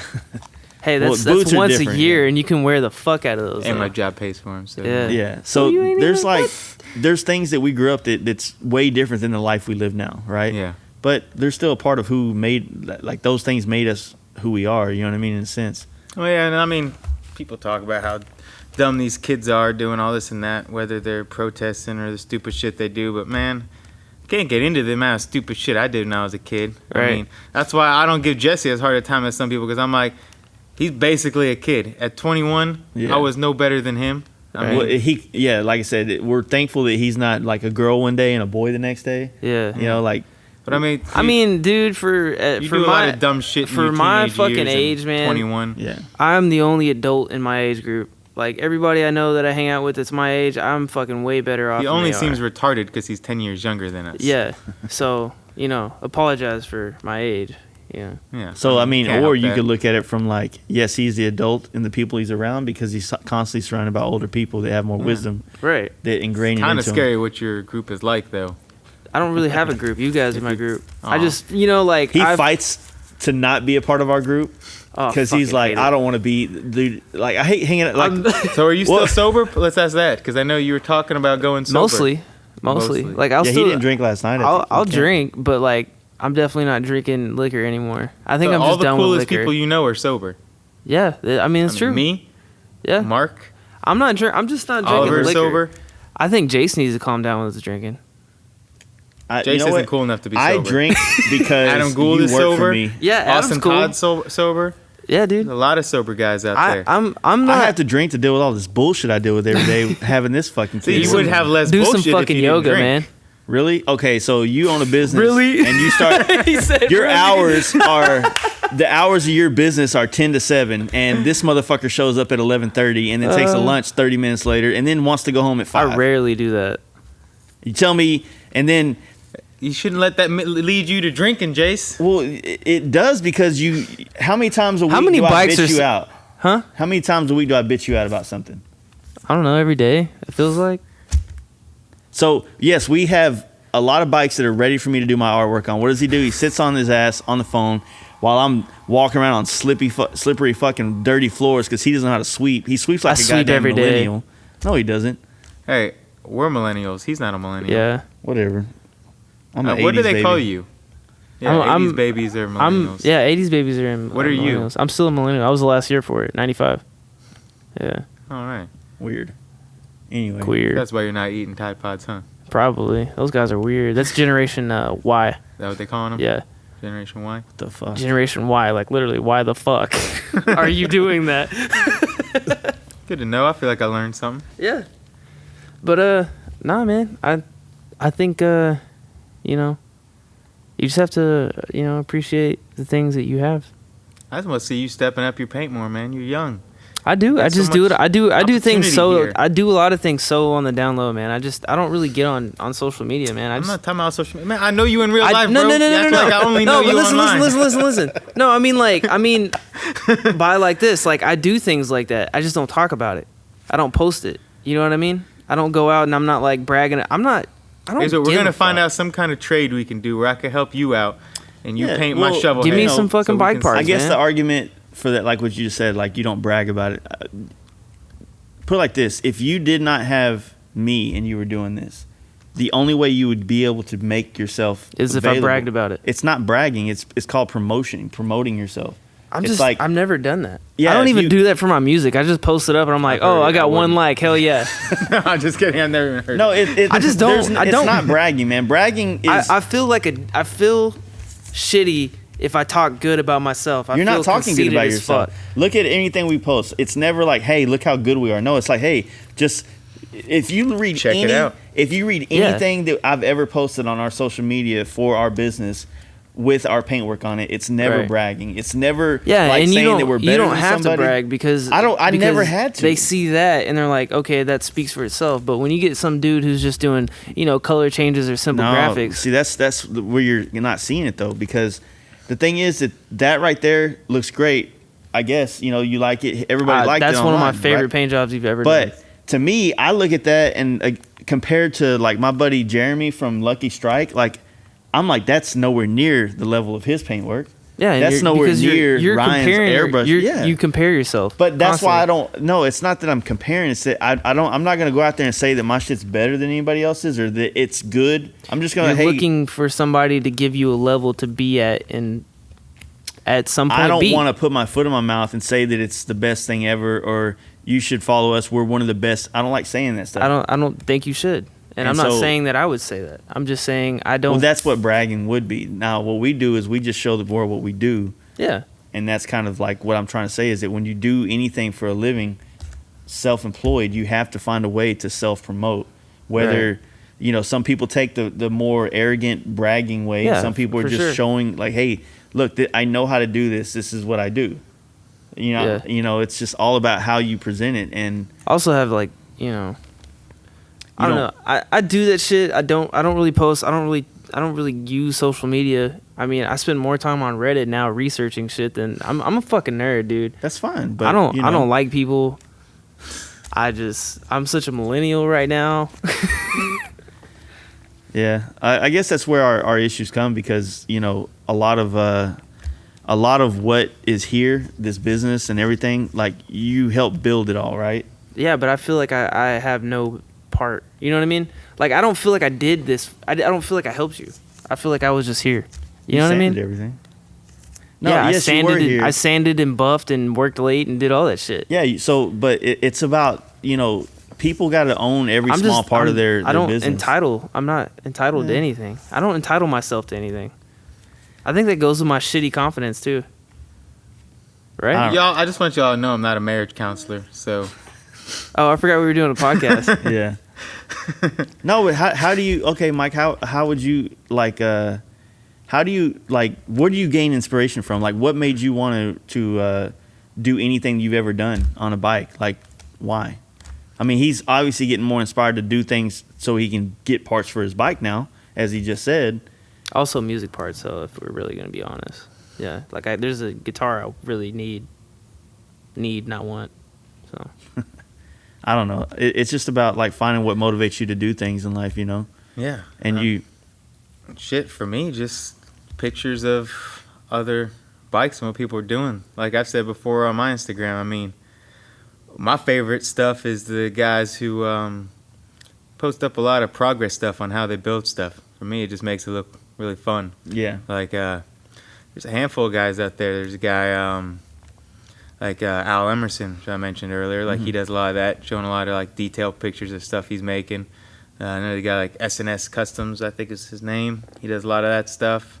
There's a good handful of them that those are guys I look at, man. I just watch them build stuff and I'm like, well, fuck it, man. I'll go ahead and do that, And that shit's just, I don't know. That's just what inspires me to want to make stuff, And that's why I was hoping I could kind of contribute instead of just take away and do that. And that's the other thing. Like, I'm glad you said that because, like I said earlier, I'm super inspired right now by Power Plant. I love their shit. I'm still super inspired by Oliver at Cut Rate. Yeah. I'm inspired by the bike that you're building right now. So all that stuff makes me want to do something, makes me want to build something, or makes me want to make my business a little bit more on this scale or do this or do all that stuff. But then, you got things like this podcast or other ways that we can also be inspiring to people. And so we didn't really start the podcast like, fuck it, we're going to do this podcast and everybody's going to be like, yeah, man, I started riding bikes because of you and all. That was never the intention. We all talked our asses off and it made sense to put it on, record it. And now this whole new like thing is taking place where people are like, inspired by the shit that we've talked about. John even, Jessup even said that some of his whole camping trip was inspired by listening to us talk about that stuff on this podcast. So now you feel like like you should be also explaining to people why you like the motorcycle scene. So it's not like we're trying to tell you it's our way or die, maybe like Joseph. No, we're trying to say like, hey man, this is what we love to do and this is the reason why we're in motorcycles. Check it out. If you're into it, be inspired by it. You know what I mean? Yeah. So and I think that's how, it's like you said when you're talking about whether it's power plant shop and that's kind of what you want, or you talk about other painters, and we even touched on this in the last one about being inspired by them, and like, you know, kind of it definitely influences your work, you know. And I mean, I even hit up Al, you know, about when recently and stuff about my bike and everything. I was like, you know, because we were talking about something else, and I was just like, man, obviously, you know, I took influence from y'all's, you know, the work that you do. I'm like, you can I mean, honestly, I went a pretty different direction. I was like, as far as like frame geometry and stuff like that, kind of along the lines of what he does. And I was like, man, I hope you don't take offense to that, you know, or like, you know, I hope you're not upset like I'm biting your style and everything. And he was just like, no, man, I'm just super stoked to be able to inspire someone, this and that and everything. He goes, doesn't bother me one bit. And I'm like, I feel like that's how most people ought to be, you know. And I mean, I don't know if that's not how they are, but hopefully they are. Like, you know, you say you want something like Power Plant's got. I hope if they're listening to this, they're not like, man, fuck that, you know. It's just like, why are they trying to bite our style? I hope they're like, man, that's cool. I'm glad you think our shit's cool enough that that's what you want to do with your life, you know. I mean, that's how I think you should look at it. And I was stoked when he said that because, you know, we hadn't talked much. I don't like know him or anything. Not one of the guys I talk to all the time on there, but so, you know, I wanted to throw that out there because I was hoping he didn't see it that way because he's a big inspiration for me.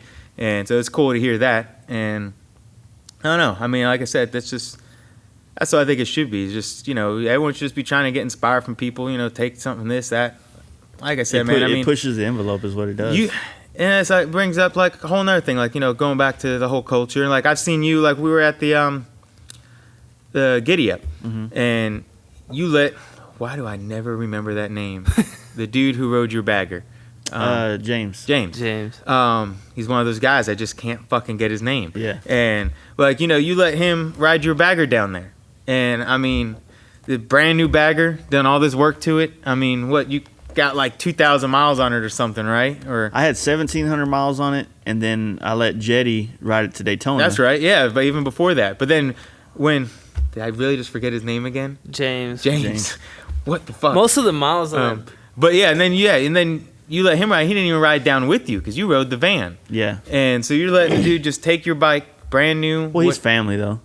Is he family? Yeah, he's married to my cousin.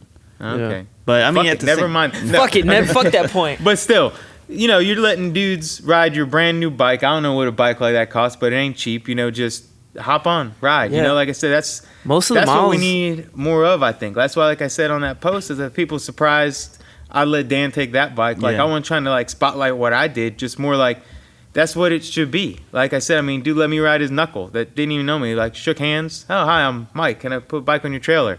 He's like, yeah, just ride my knuckle. Like just met dude name like 5 minutes earlier. You know what I mean? I feel like I'm not saying you got to let anyone ride your bike, but I mean, that's what it should be. It shouldn't be so surprising for people to be doing that kind of stuff. You know, it should should be what this is all about. The reason I let Jetty ride the bike is because it was his first time going on a long trip, and we were going someplace, you know, we're going to Daytona. So I wanted him to have the best experience he had. Like I'm more about, I want people to really take from the experiences. And sometimes, you know, it's a different experience when you're on a custom motorcycle than if you're on a stocker. Yeah. You know what I mean? And if I have it there, like the way I feel like is it, if I have a custom bike sitting here and I can't take it because obviously I can only ride one bike, and I'm not the kind of guy that likes to trailer all my bikes to an event and pull them off a trailer, I would rather a homie ride it. Yeah. You know, I really would. I'd rather that bike be there and someone's on it. And, you know, that happened to me, you know, when I worked for Gary a long time ago. He used to let me ride his all tricked out Hayabusa he used to have, and I fucking felt like I was on top of the world when I drove that thing around. It was an experience for me, and it made me want to have nice shit like that. Yeah. And so, you know, to me, I feel like it's like that paying it forward kind of thing where if you have the means to let someone ride one of your bikes, it's like when I go to... Oh, hell, you saw that Giddy Up too. Joe let his buddy ride that other bike, you know what I mean? It's all about just like... That's just how it should be. Motors, put it like this. Some people can really get a kick out of just jumping on their bike and riding around, right? Oh, I love riding bikes. I just want to ride to work every day. Yeah, that I do too. It's cool. But when you're riding with a friend, it's a totally another ballpark. It's like having a sandbox at home that you play in all the time and you do your own thing. But now when you got a friend over there, it's just so much more fun. You know, unless you're a selfish dick and you don't want no one to play with your toys. You know what I mean? Yeah. But no, the idea is that like my sandcastle. Yeah. My fucking sandcastle, bitch. It's just the idea is that, like, things are funner when you experience them with other people, right? The right people. Yeah, well, just you never know who the right people are until you Exactly. like do stuff with people, Right. So it's like, I only know Jetty for like a month or two, barely. Yeah. Hey, dude, you want to go to Daytona? Fuck, let's go. Yeah, exactly. It's and now look, now you guys seem to be pretty close friends. You know what I mean? And but that's the thing. It's like you don't want to go into any kind of friendships and stuff when you have the means to help somebody out, but expect something out of it. You know what I mean?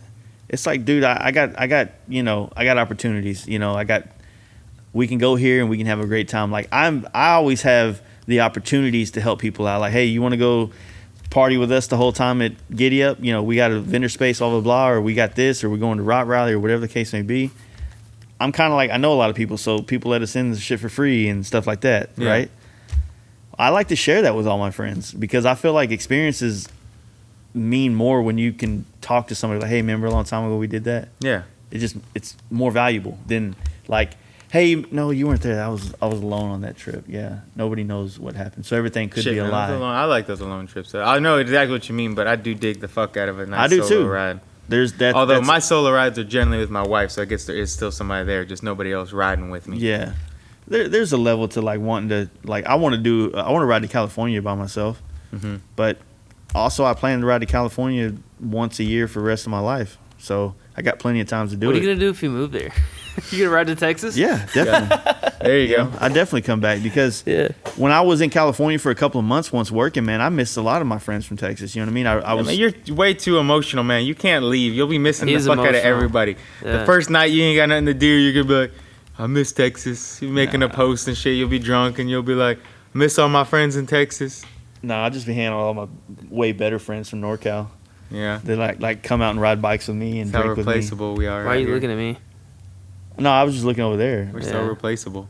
Dude, always. No, Get used to it. It's fucked up, man. I've always noticed that people like to come around in my life, and I'm like the irresponsible kid that has fun, and people think that I can only hang out with him for a little bit, but eventually I got to get back to I can't be bad all the time. But it looks so much fun, and I feel like a lot of friends they come around, they want to like be a part of the fun and the journeys and the trips, and they see the Instagram, they see the Facebook, and they're like, man, it looks like fun. But, eventually they're like, it's Easter, I need to take my kids to so-and-so and all this stuff, you know what I mean? So I feel like I get a lot of friends that want to come around and party, or not necessarily party, but just experience and stuff. But after they get, after they've done it for a year or two, it's like, I don't really want to do that no more. And it leaves me kind of hanging because I get close with people that I do those kind of events with and those kind of trips, and those mean a lot to me. And for them, it's just like, I'm over it now, and then I'm kind of left to go find somebody else to inspire to ride across country again, That's kind of what happens. I guess, I don't know, it's surprising. I guess a lot of people don't like doing that, though, like those long-ass trips and everything. And it's different for everybody, man. Like people who listen to this might jump on their bike and do it. And I know it's inspired some people, too. I've heard people say, between this and Dan, they're wanting to take more long trips and everything, and that's pretty cool. It's exactly, man. It's just a matter of like people understanding that what makes it fun is not what everybody thinks is fun. You know what I mean? Sometimes it's the shitty parts. It's always the shitty. I mean, that's the shit you remember, that horrible fucking storm you drove through for 6 hours and couldn't see a thing, and it was absolute miserable. You were way behind schedule. You got stuck going like 45 miles an hour for the whole time. And We were going 80. that shit completely sucked. But that's the shit that's the part of the trip that stands out, Yeah. I just remember going through that storm and singing songs in my head, like trying to motivate myself to not be a bitch. But when you think about Don't that pull trip, over, what don't do pull you over. think about on that trip? I think When you first pops up. The first thing that pops up in my head when I think about that trip is when I was in Colorado on the way there, and how broke down, just defeated and fucking miserable tired I was. That's the first thing I think.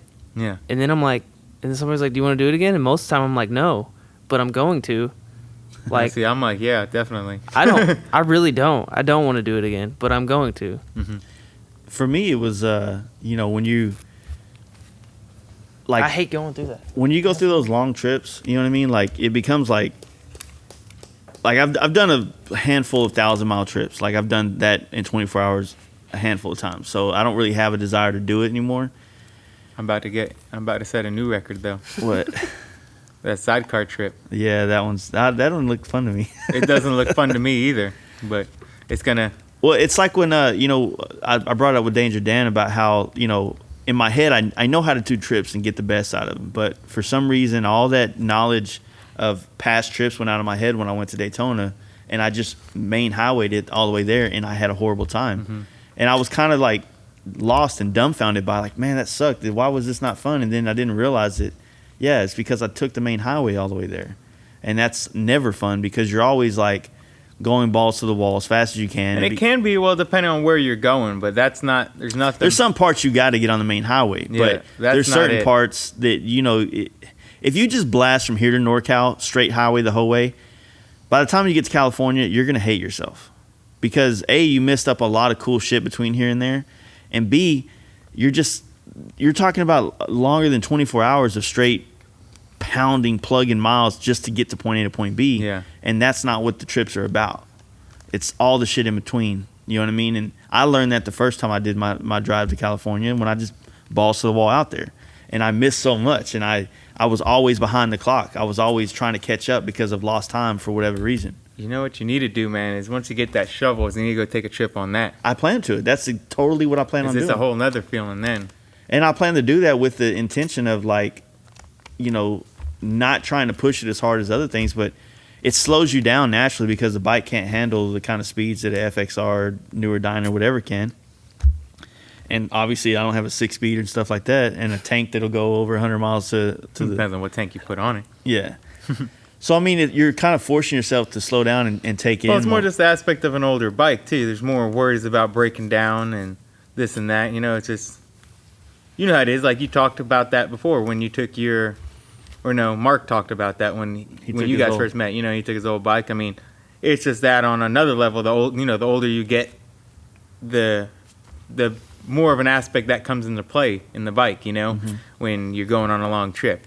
So I think it'll be fun. I mean, yeah, I plan on. I don't know. Like I said, there's 20 types of bikes I plan to ride across country on. Small chopper, long chopper. No fairing bike. I want to do that even though it's going to suck. Have you not done one on a long trip on a non-fairing bike?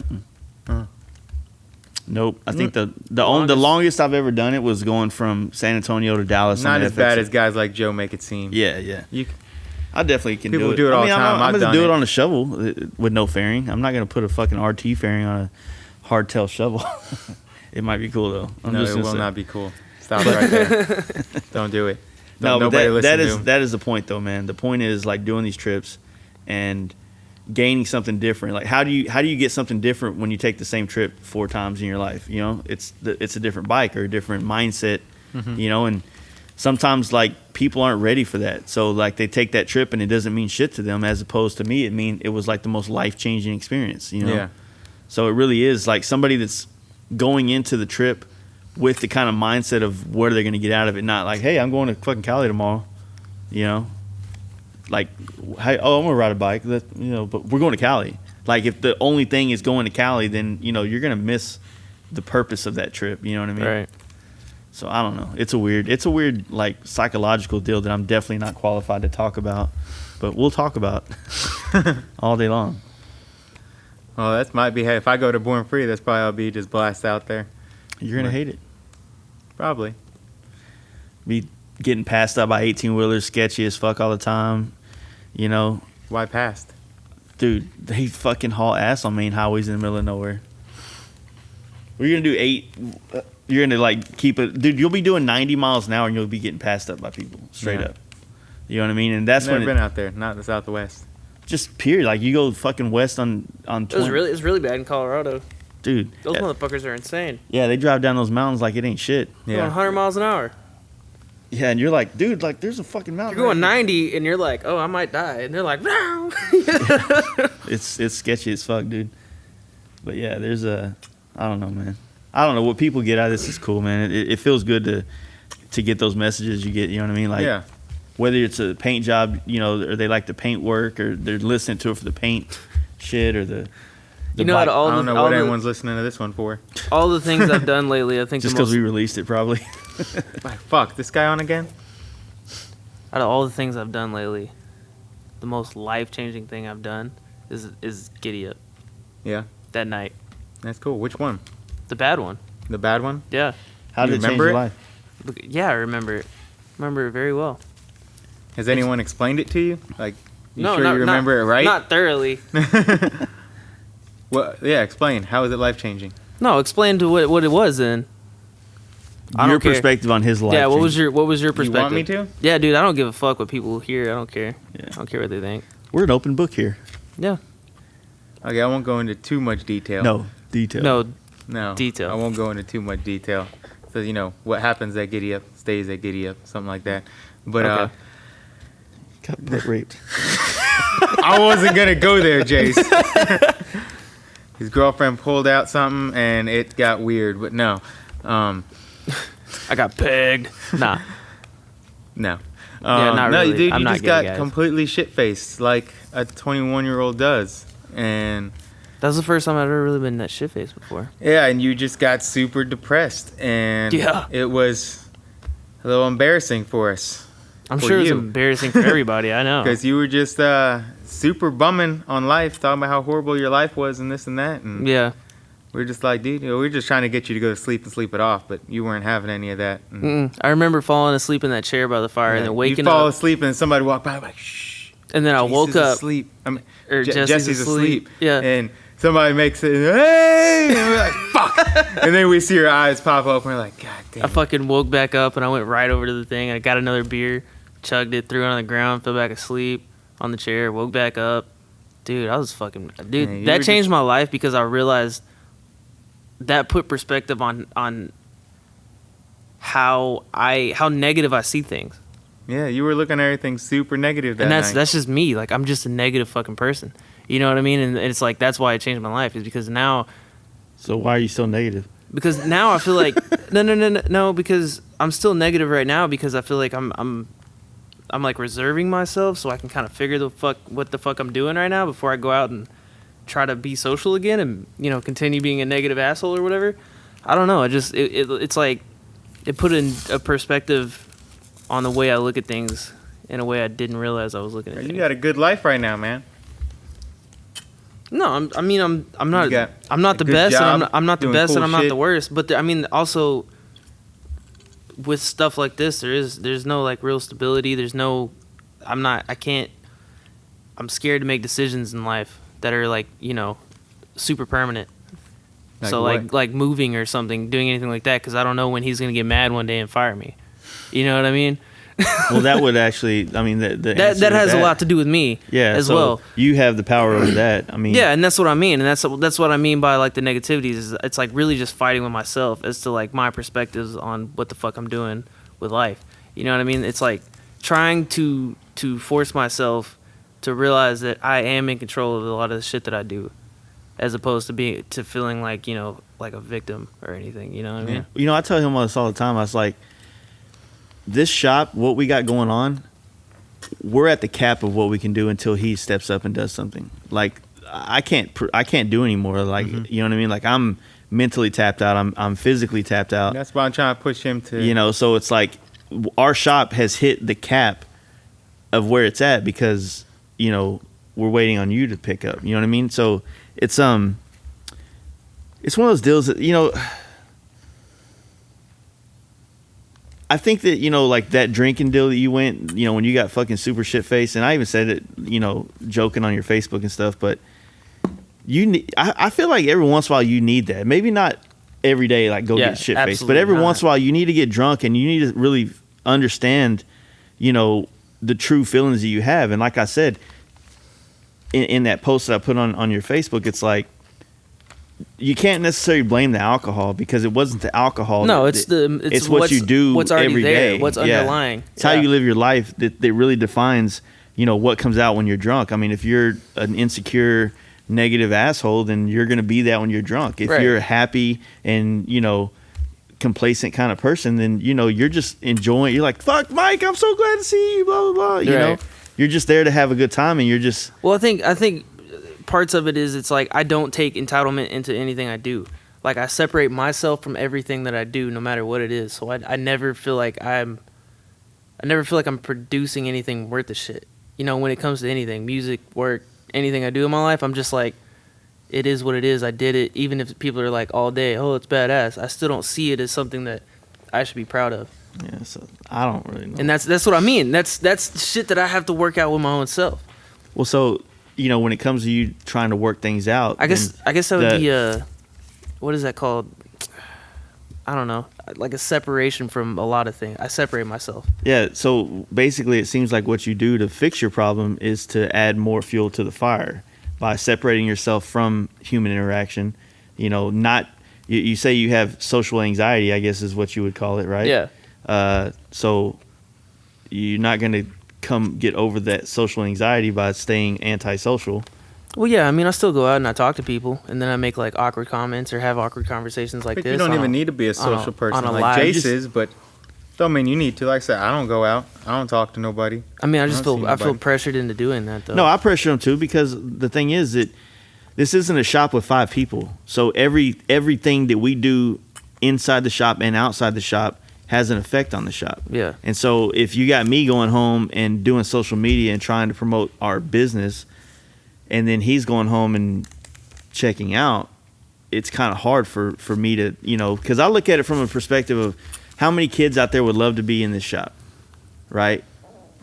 Money, regardless of any of that stuff. You know what I'm saying? Like, how many people would just love to be here working on bikes all day long, around bikes all day long, all these creative outlets between, fabrication, paint, building, our media stuff that we have with the podcast, all these different outlets. How many people would love to be in that? Travel, ride bikes, all that shit. And you got to think like I said the other day, like everything you need is here. I mean, I totally I understand that. Yeah, but not everyone's social. I mean, it's I not don't think you can really force that on them. I mean, you talk about from a shop perspective. I mean, you mention Oliver all the time. I mean, the dude's not a very social dude. I mean, at least not when we hung out. I mean, not saying that as like a flaw or anything like that. I mean, if the guy wasn't social, then we would not know who he is, because he wouldn't put anything on Facebook or Instagram. We wouldn't know his business exists. He's definitely more reserved. Mm-hmm. Yeah, you can be reserved in person as far as how you carry yourself. That's actually, I think, the goal we all want to be, or at least me. Like, I don't want to be. The more I talk, the more I let you know who I am. So there's this way that you want to be, but like I guess I'm the talking one. I'm the one that's gonna go run my mouth all day. You don't have to be, but you do need to be there. He's a silent partner. Yeah. Jay, he's silent Bob. Always. So it is one of, I guess, like you just said, Oliver is quiet. He is this, but it doesn't mean he checks out and goes home and doesn't live. He doesn't experience. He doesn't. I don't know him well enough to know. I mean, you listen to his podcast. He's done quite a few living. He's not separating himself from opportunity. I think I'm just at that age where I just want to feel. You just want to go against anything. Yeah, I guess that's what it is. Like I just want to feel like I'm doing my own thing, like blazing my own path. Mm. You know what I mean? The slow life garage. The slow life garage. Nah, it's not like that. I mean,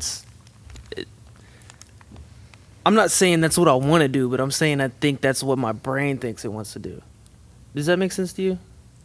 Or no? See? So you see how conflicted I can be? Yeah.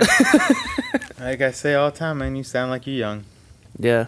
See, I know I have issues, though, so. Not issues. Quit chalking it up to issues and stuff, man. Yeah, I think that's probably the one thing that gets annoying, is that when you chalk it up to, like, because basically there's nothing more annoying than, for anybody to say they know why they have a problem. To fix it. Yeah, so if you know the reason of your problem and you still have that problem, it's kind of like, why the fuck aren't you fixing it? It's kind of like, okay, so you use that to open conversations. As a crutch, yeah. Like, what's the point? Like, once I realize I have a problem, it's like, first off, you start actively trying to figure out how do you combat it? How do you go against it? How do you fix the problem? How do you make a solution out of it? Not like every time things aren't going your way, like, well, I'm an antisocial person, or I'm a depressive kind of person. You know what I mean? Like, you just gotta, you can't feed into the things that you are and let those things win. I don't know. Who knows? Psychology. What the fuck, right? I guess. So, back to a little bit more motorcycle. Yeah, I mean, we could totally edit that whole thing out. I mean, it's whatever. I know you talking about getting into metal shaping. Yeah, I want to. What's your plans on that? You got anything figured out yet, or you just Man, a honestly, goal? Or the goal, like, there's certain things I want to achieve just to say I did it, you know, for my own personal thing. And if it's something that's fluid and I feel confident with it, of offering it to customers, and I definitely want to. But, you know, right now it's like the hardest thing for me, and what's really just like fucking with my head and making me drink every day, is that there's not enough time in the day for all the shit that I want to do. Mm-hmm. And that's really what like bothers me, is that I have a welder that I want to play with, but I don't have time. I have, you know, a bike. I was thinking today, like, how badly I just want to be riding my bike across. I want to be riding it somewhere and not coming home for at least a couple of days, you know? Well, I don't know, man. I know for me, I try and just pick one thing at a time to focus on. Like, I know you're trying to learn to weld. You're talking about metal shaping. I know you want to get into like some of the fabrication on the bike itself, and too when you get your chopper. But like I said before, like right now I'm just trying to learn the machine. Like that's mostly what I'm just focusing on right now. Because I want to do the metal shaping thing too. That's why I was wondering if you had any kind of set plans or anything on that, because that's been on my list for a long time too. And I was the same way, like trying to dabble in learning the machine, learning to, you know, bend tubing and all that. And I got the tube bending down. Now I'm trying to do the machining. But because when I was trying to do a little bit of everything at once, it seemed like just nothing was getting done. Yeah, you know? And that's kind of what's going on right now, is I'm trying to cram too many ideas and thoughts into like this real narrow amount of time that I have. Yeah, because I mean, we're all super busy, you know, and you got to just kind of pick one thing. Like, you know, if you take 15 minutes of the day and just practice welding, you know, and or whatever, you know, or you're doing the metal shaping, and you just block out like 30 minutes, 15 minutes, you know, I'm going to fuck around with this for a little bit. Like, you know, 12, 15, that's what I'm fucking with. And yeah, I think that structure you're talking about is something that I need to try and adopt. You know, I was my whole goal tomorrow was, you know, I'm actually not even I'm gonna try not even to drink at this weekend, Texas Hills. Yeah, just because Health. Mainly because it's at a bar, and if I can't take my own beer in there, no, I don't know how that's gonna work. But I'm not saying I won't drink, because I'm one of those. Try dudes. it out. It might be just a different experience. It might be, but you know, like I like to go 100% for experiences. Like I want to be. Yeah, but that'd be a whole new 100% experience. See what it's like going to a show and being sober. True. Yeah, I mean, that was Giddy Up was my first time, and it was a way different experience. I mean, you can't tell me you didn't want to have a beer at all the whole time. A couple times I felt like it, but I mean, I'm kind of glad I didn't, because I didn't get drunk every night. You know, I saw the sun come up every night that weekend. You know, and that's harder to do when you're drinking. You know, and some of the best, not even some. I mean, all the best parts of that weekend came between like 4 and 6 in the morning. Like, you know, one night me and Mark were up, or 2 nights me and him were up, talked to like 6 in the morning and stuff. I'm sure y'all were both up. He was drinking like 6 fucking monsters a day. Yeah. Jesus Christ. Yeah, but that's different.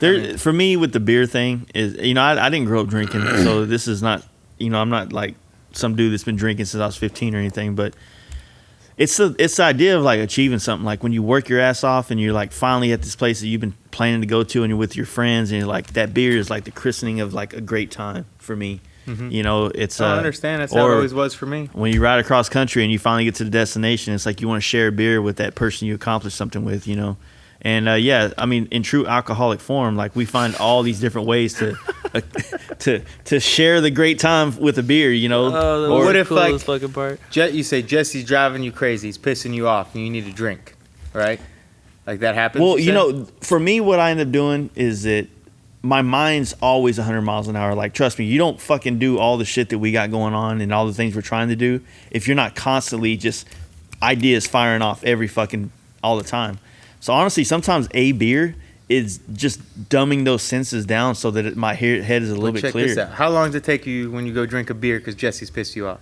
It's not always Jesse, and it's not so much that. It's just the stress of everything going on. You know, yeah, we got...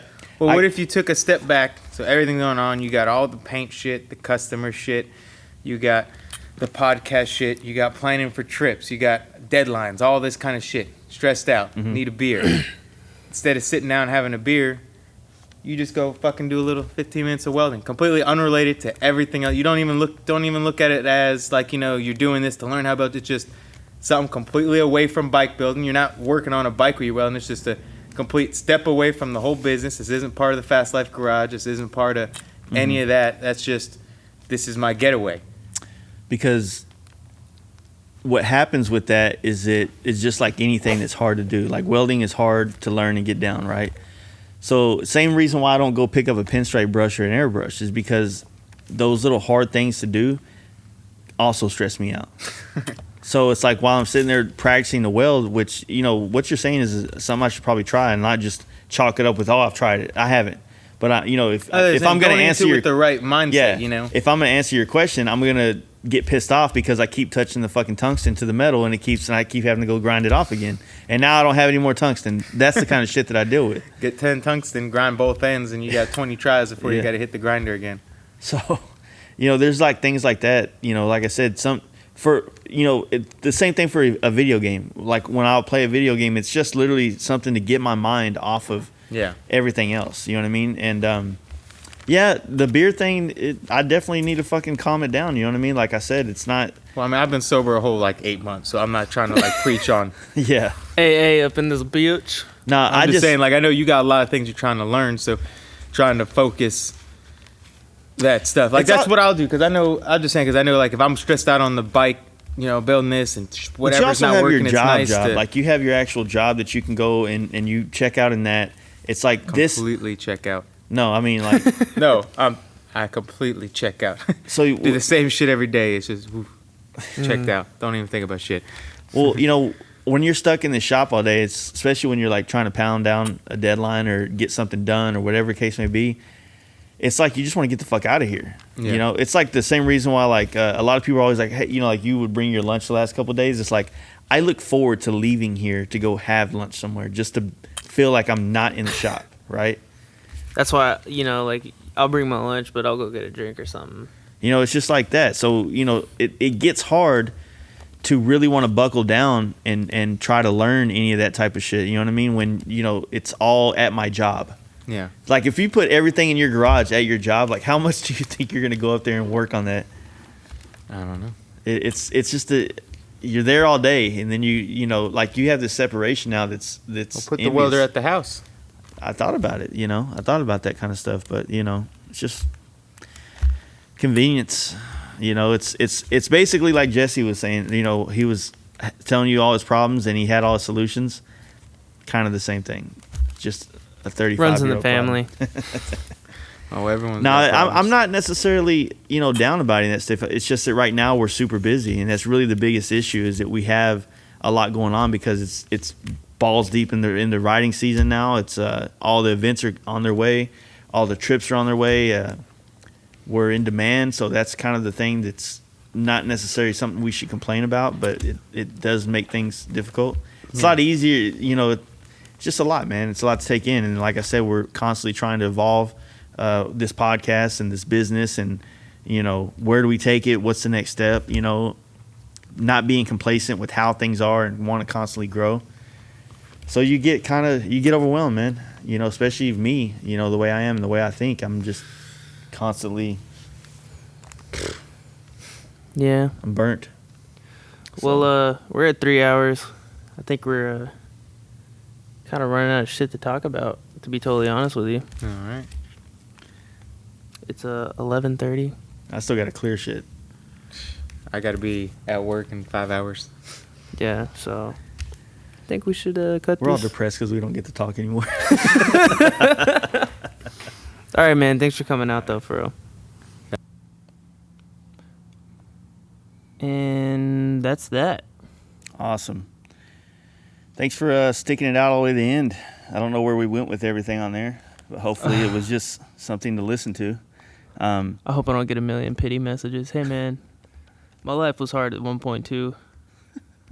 At any rate, don't forget to check out our sponsors, TexasPerformanceMC.com and on IG, HorsepowerInc.net, Horsepower Inc. on Instagram, and Paint Huffer Metal Flake on Instagram, and PaintHuffer.com. Check these guys out. If you're, like I said, the new one, Horsepower Inc., if you're out in Indianapolis area, go check their shop out. They got all the kind of shit you're going to probably need to make your V-Twin go vroom vroom or something like that. Okay. Is that gay or what? Anyway, go check them out. Check everybody out. Check us out. Fast Life Garage on IG. Actually, not on IG, on the World Wide Web. Yeah. FastLifeGarage.com. You can get a link to our Patreon, our iTunes, which you should already be on, YouTube, which we're maybe one day going to work on. I don't fucking know. Just check all that shit out. If you can, man, if you can support us on our Patreon at, $1, $5, $10, $20, whatever you can do. We're closer to having something to give you on that, and hopefully, just something other than just this podcast. You know what I mean? It'll happen. Like I said, I got a lot of shit going on personally right now that we're working on. But all that stuff's gonna help, especially in the next couple of months when we start doing a few like 3 or 4 day bike trips where we're trying to go talk to people on the podcast. So having a Patreon that covers more than just the fees in which it costs to run this podcast, which we are at now. Like, we make enough money on Patreon to literally pay for the hosting service for the podcast. That's $75, and when we go over a certain amount, it's like $10 more and $10 more and $10 more. So last month we had a shit ton of podcasts, or long ones. So it was actually costing us like $120 just to host a podcast last month. So, like I said, the more we get in there, the less it's coming out of our pocket, and the more can go into our pocket, which actually means it'll be going into our gas tank. So help us out. We appreciate it. We're going to keep doing this regardless of whether you do or not. But yeah, we appreciate all that shit. And don't forget to check out Fxr Mike. He's a good friend of ours, and we appreciate him taking the time out of his Sunday to come out and shoot the shit with us. So anything else? No, just, All right, I'm headed to Austin.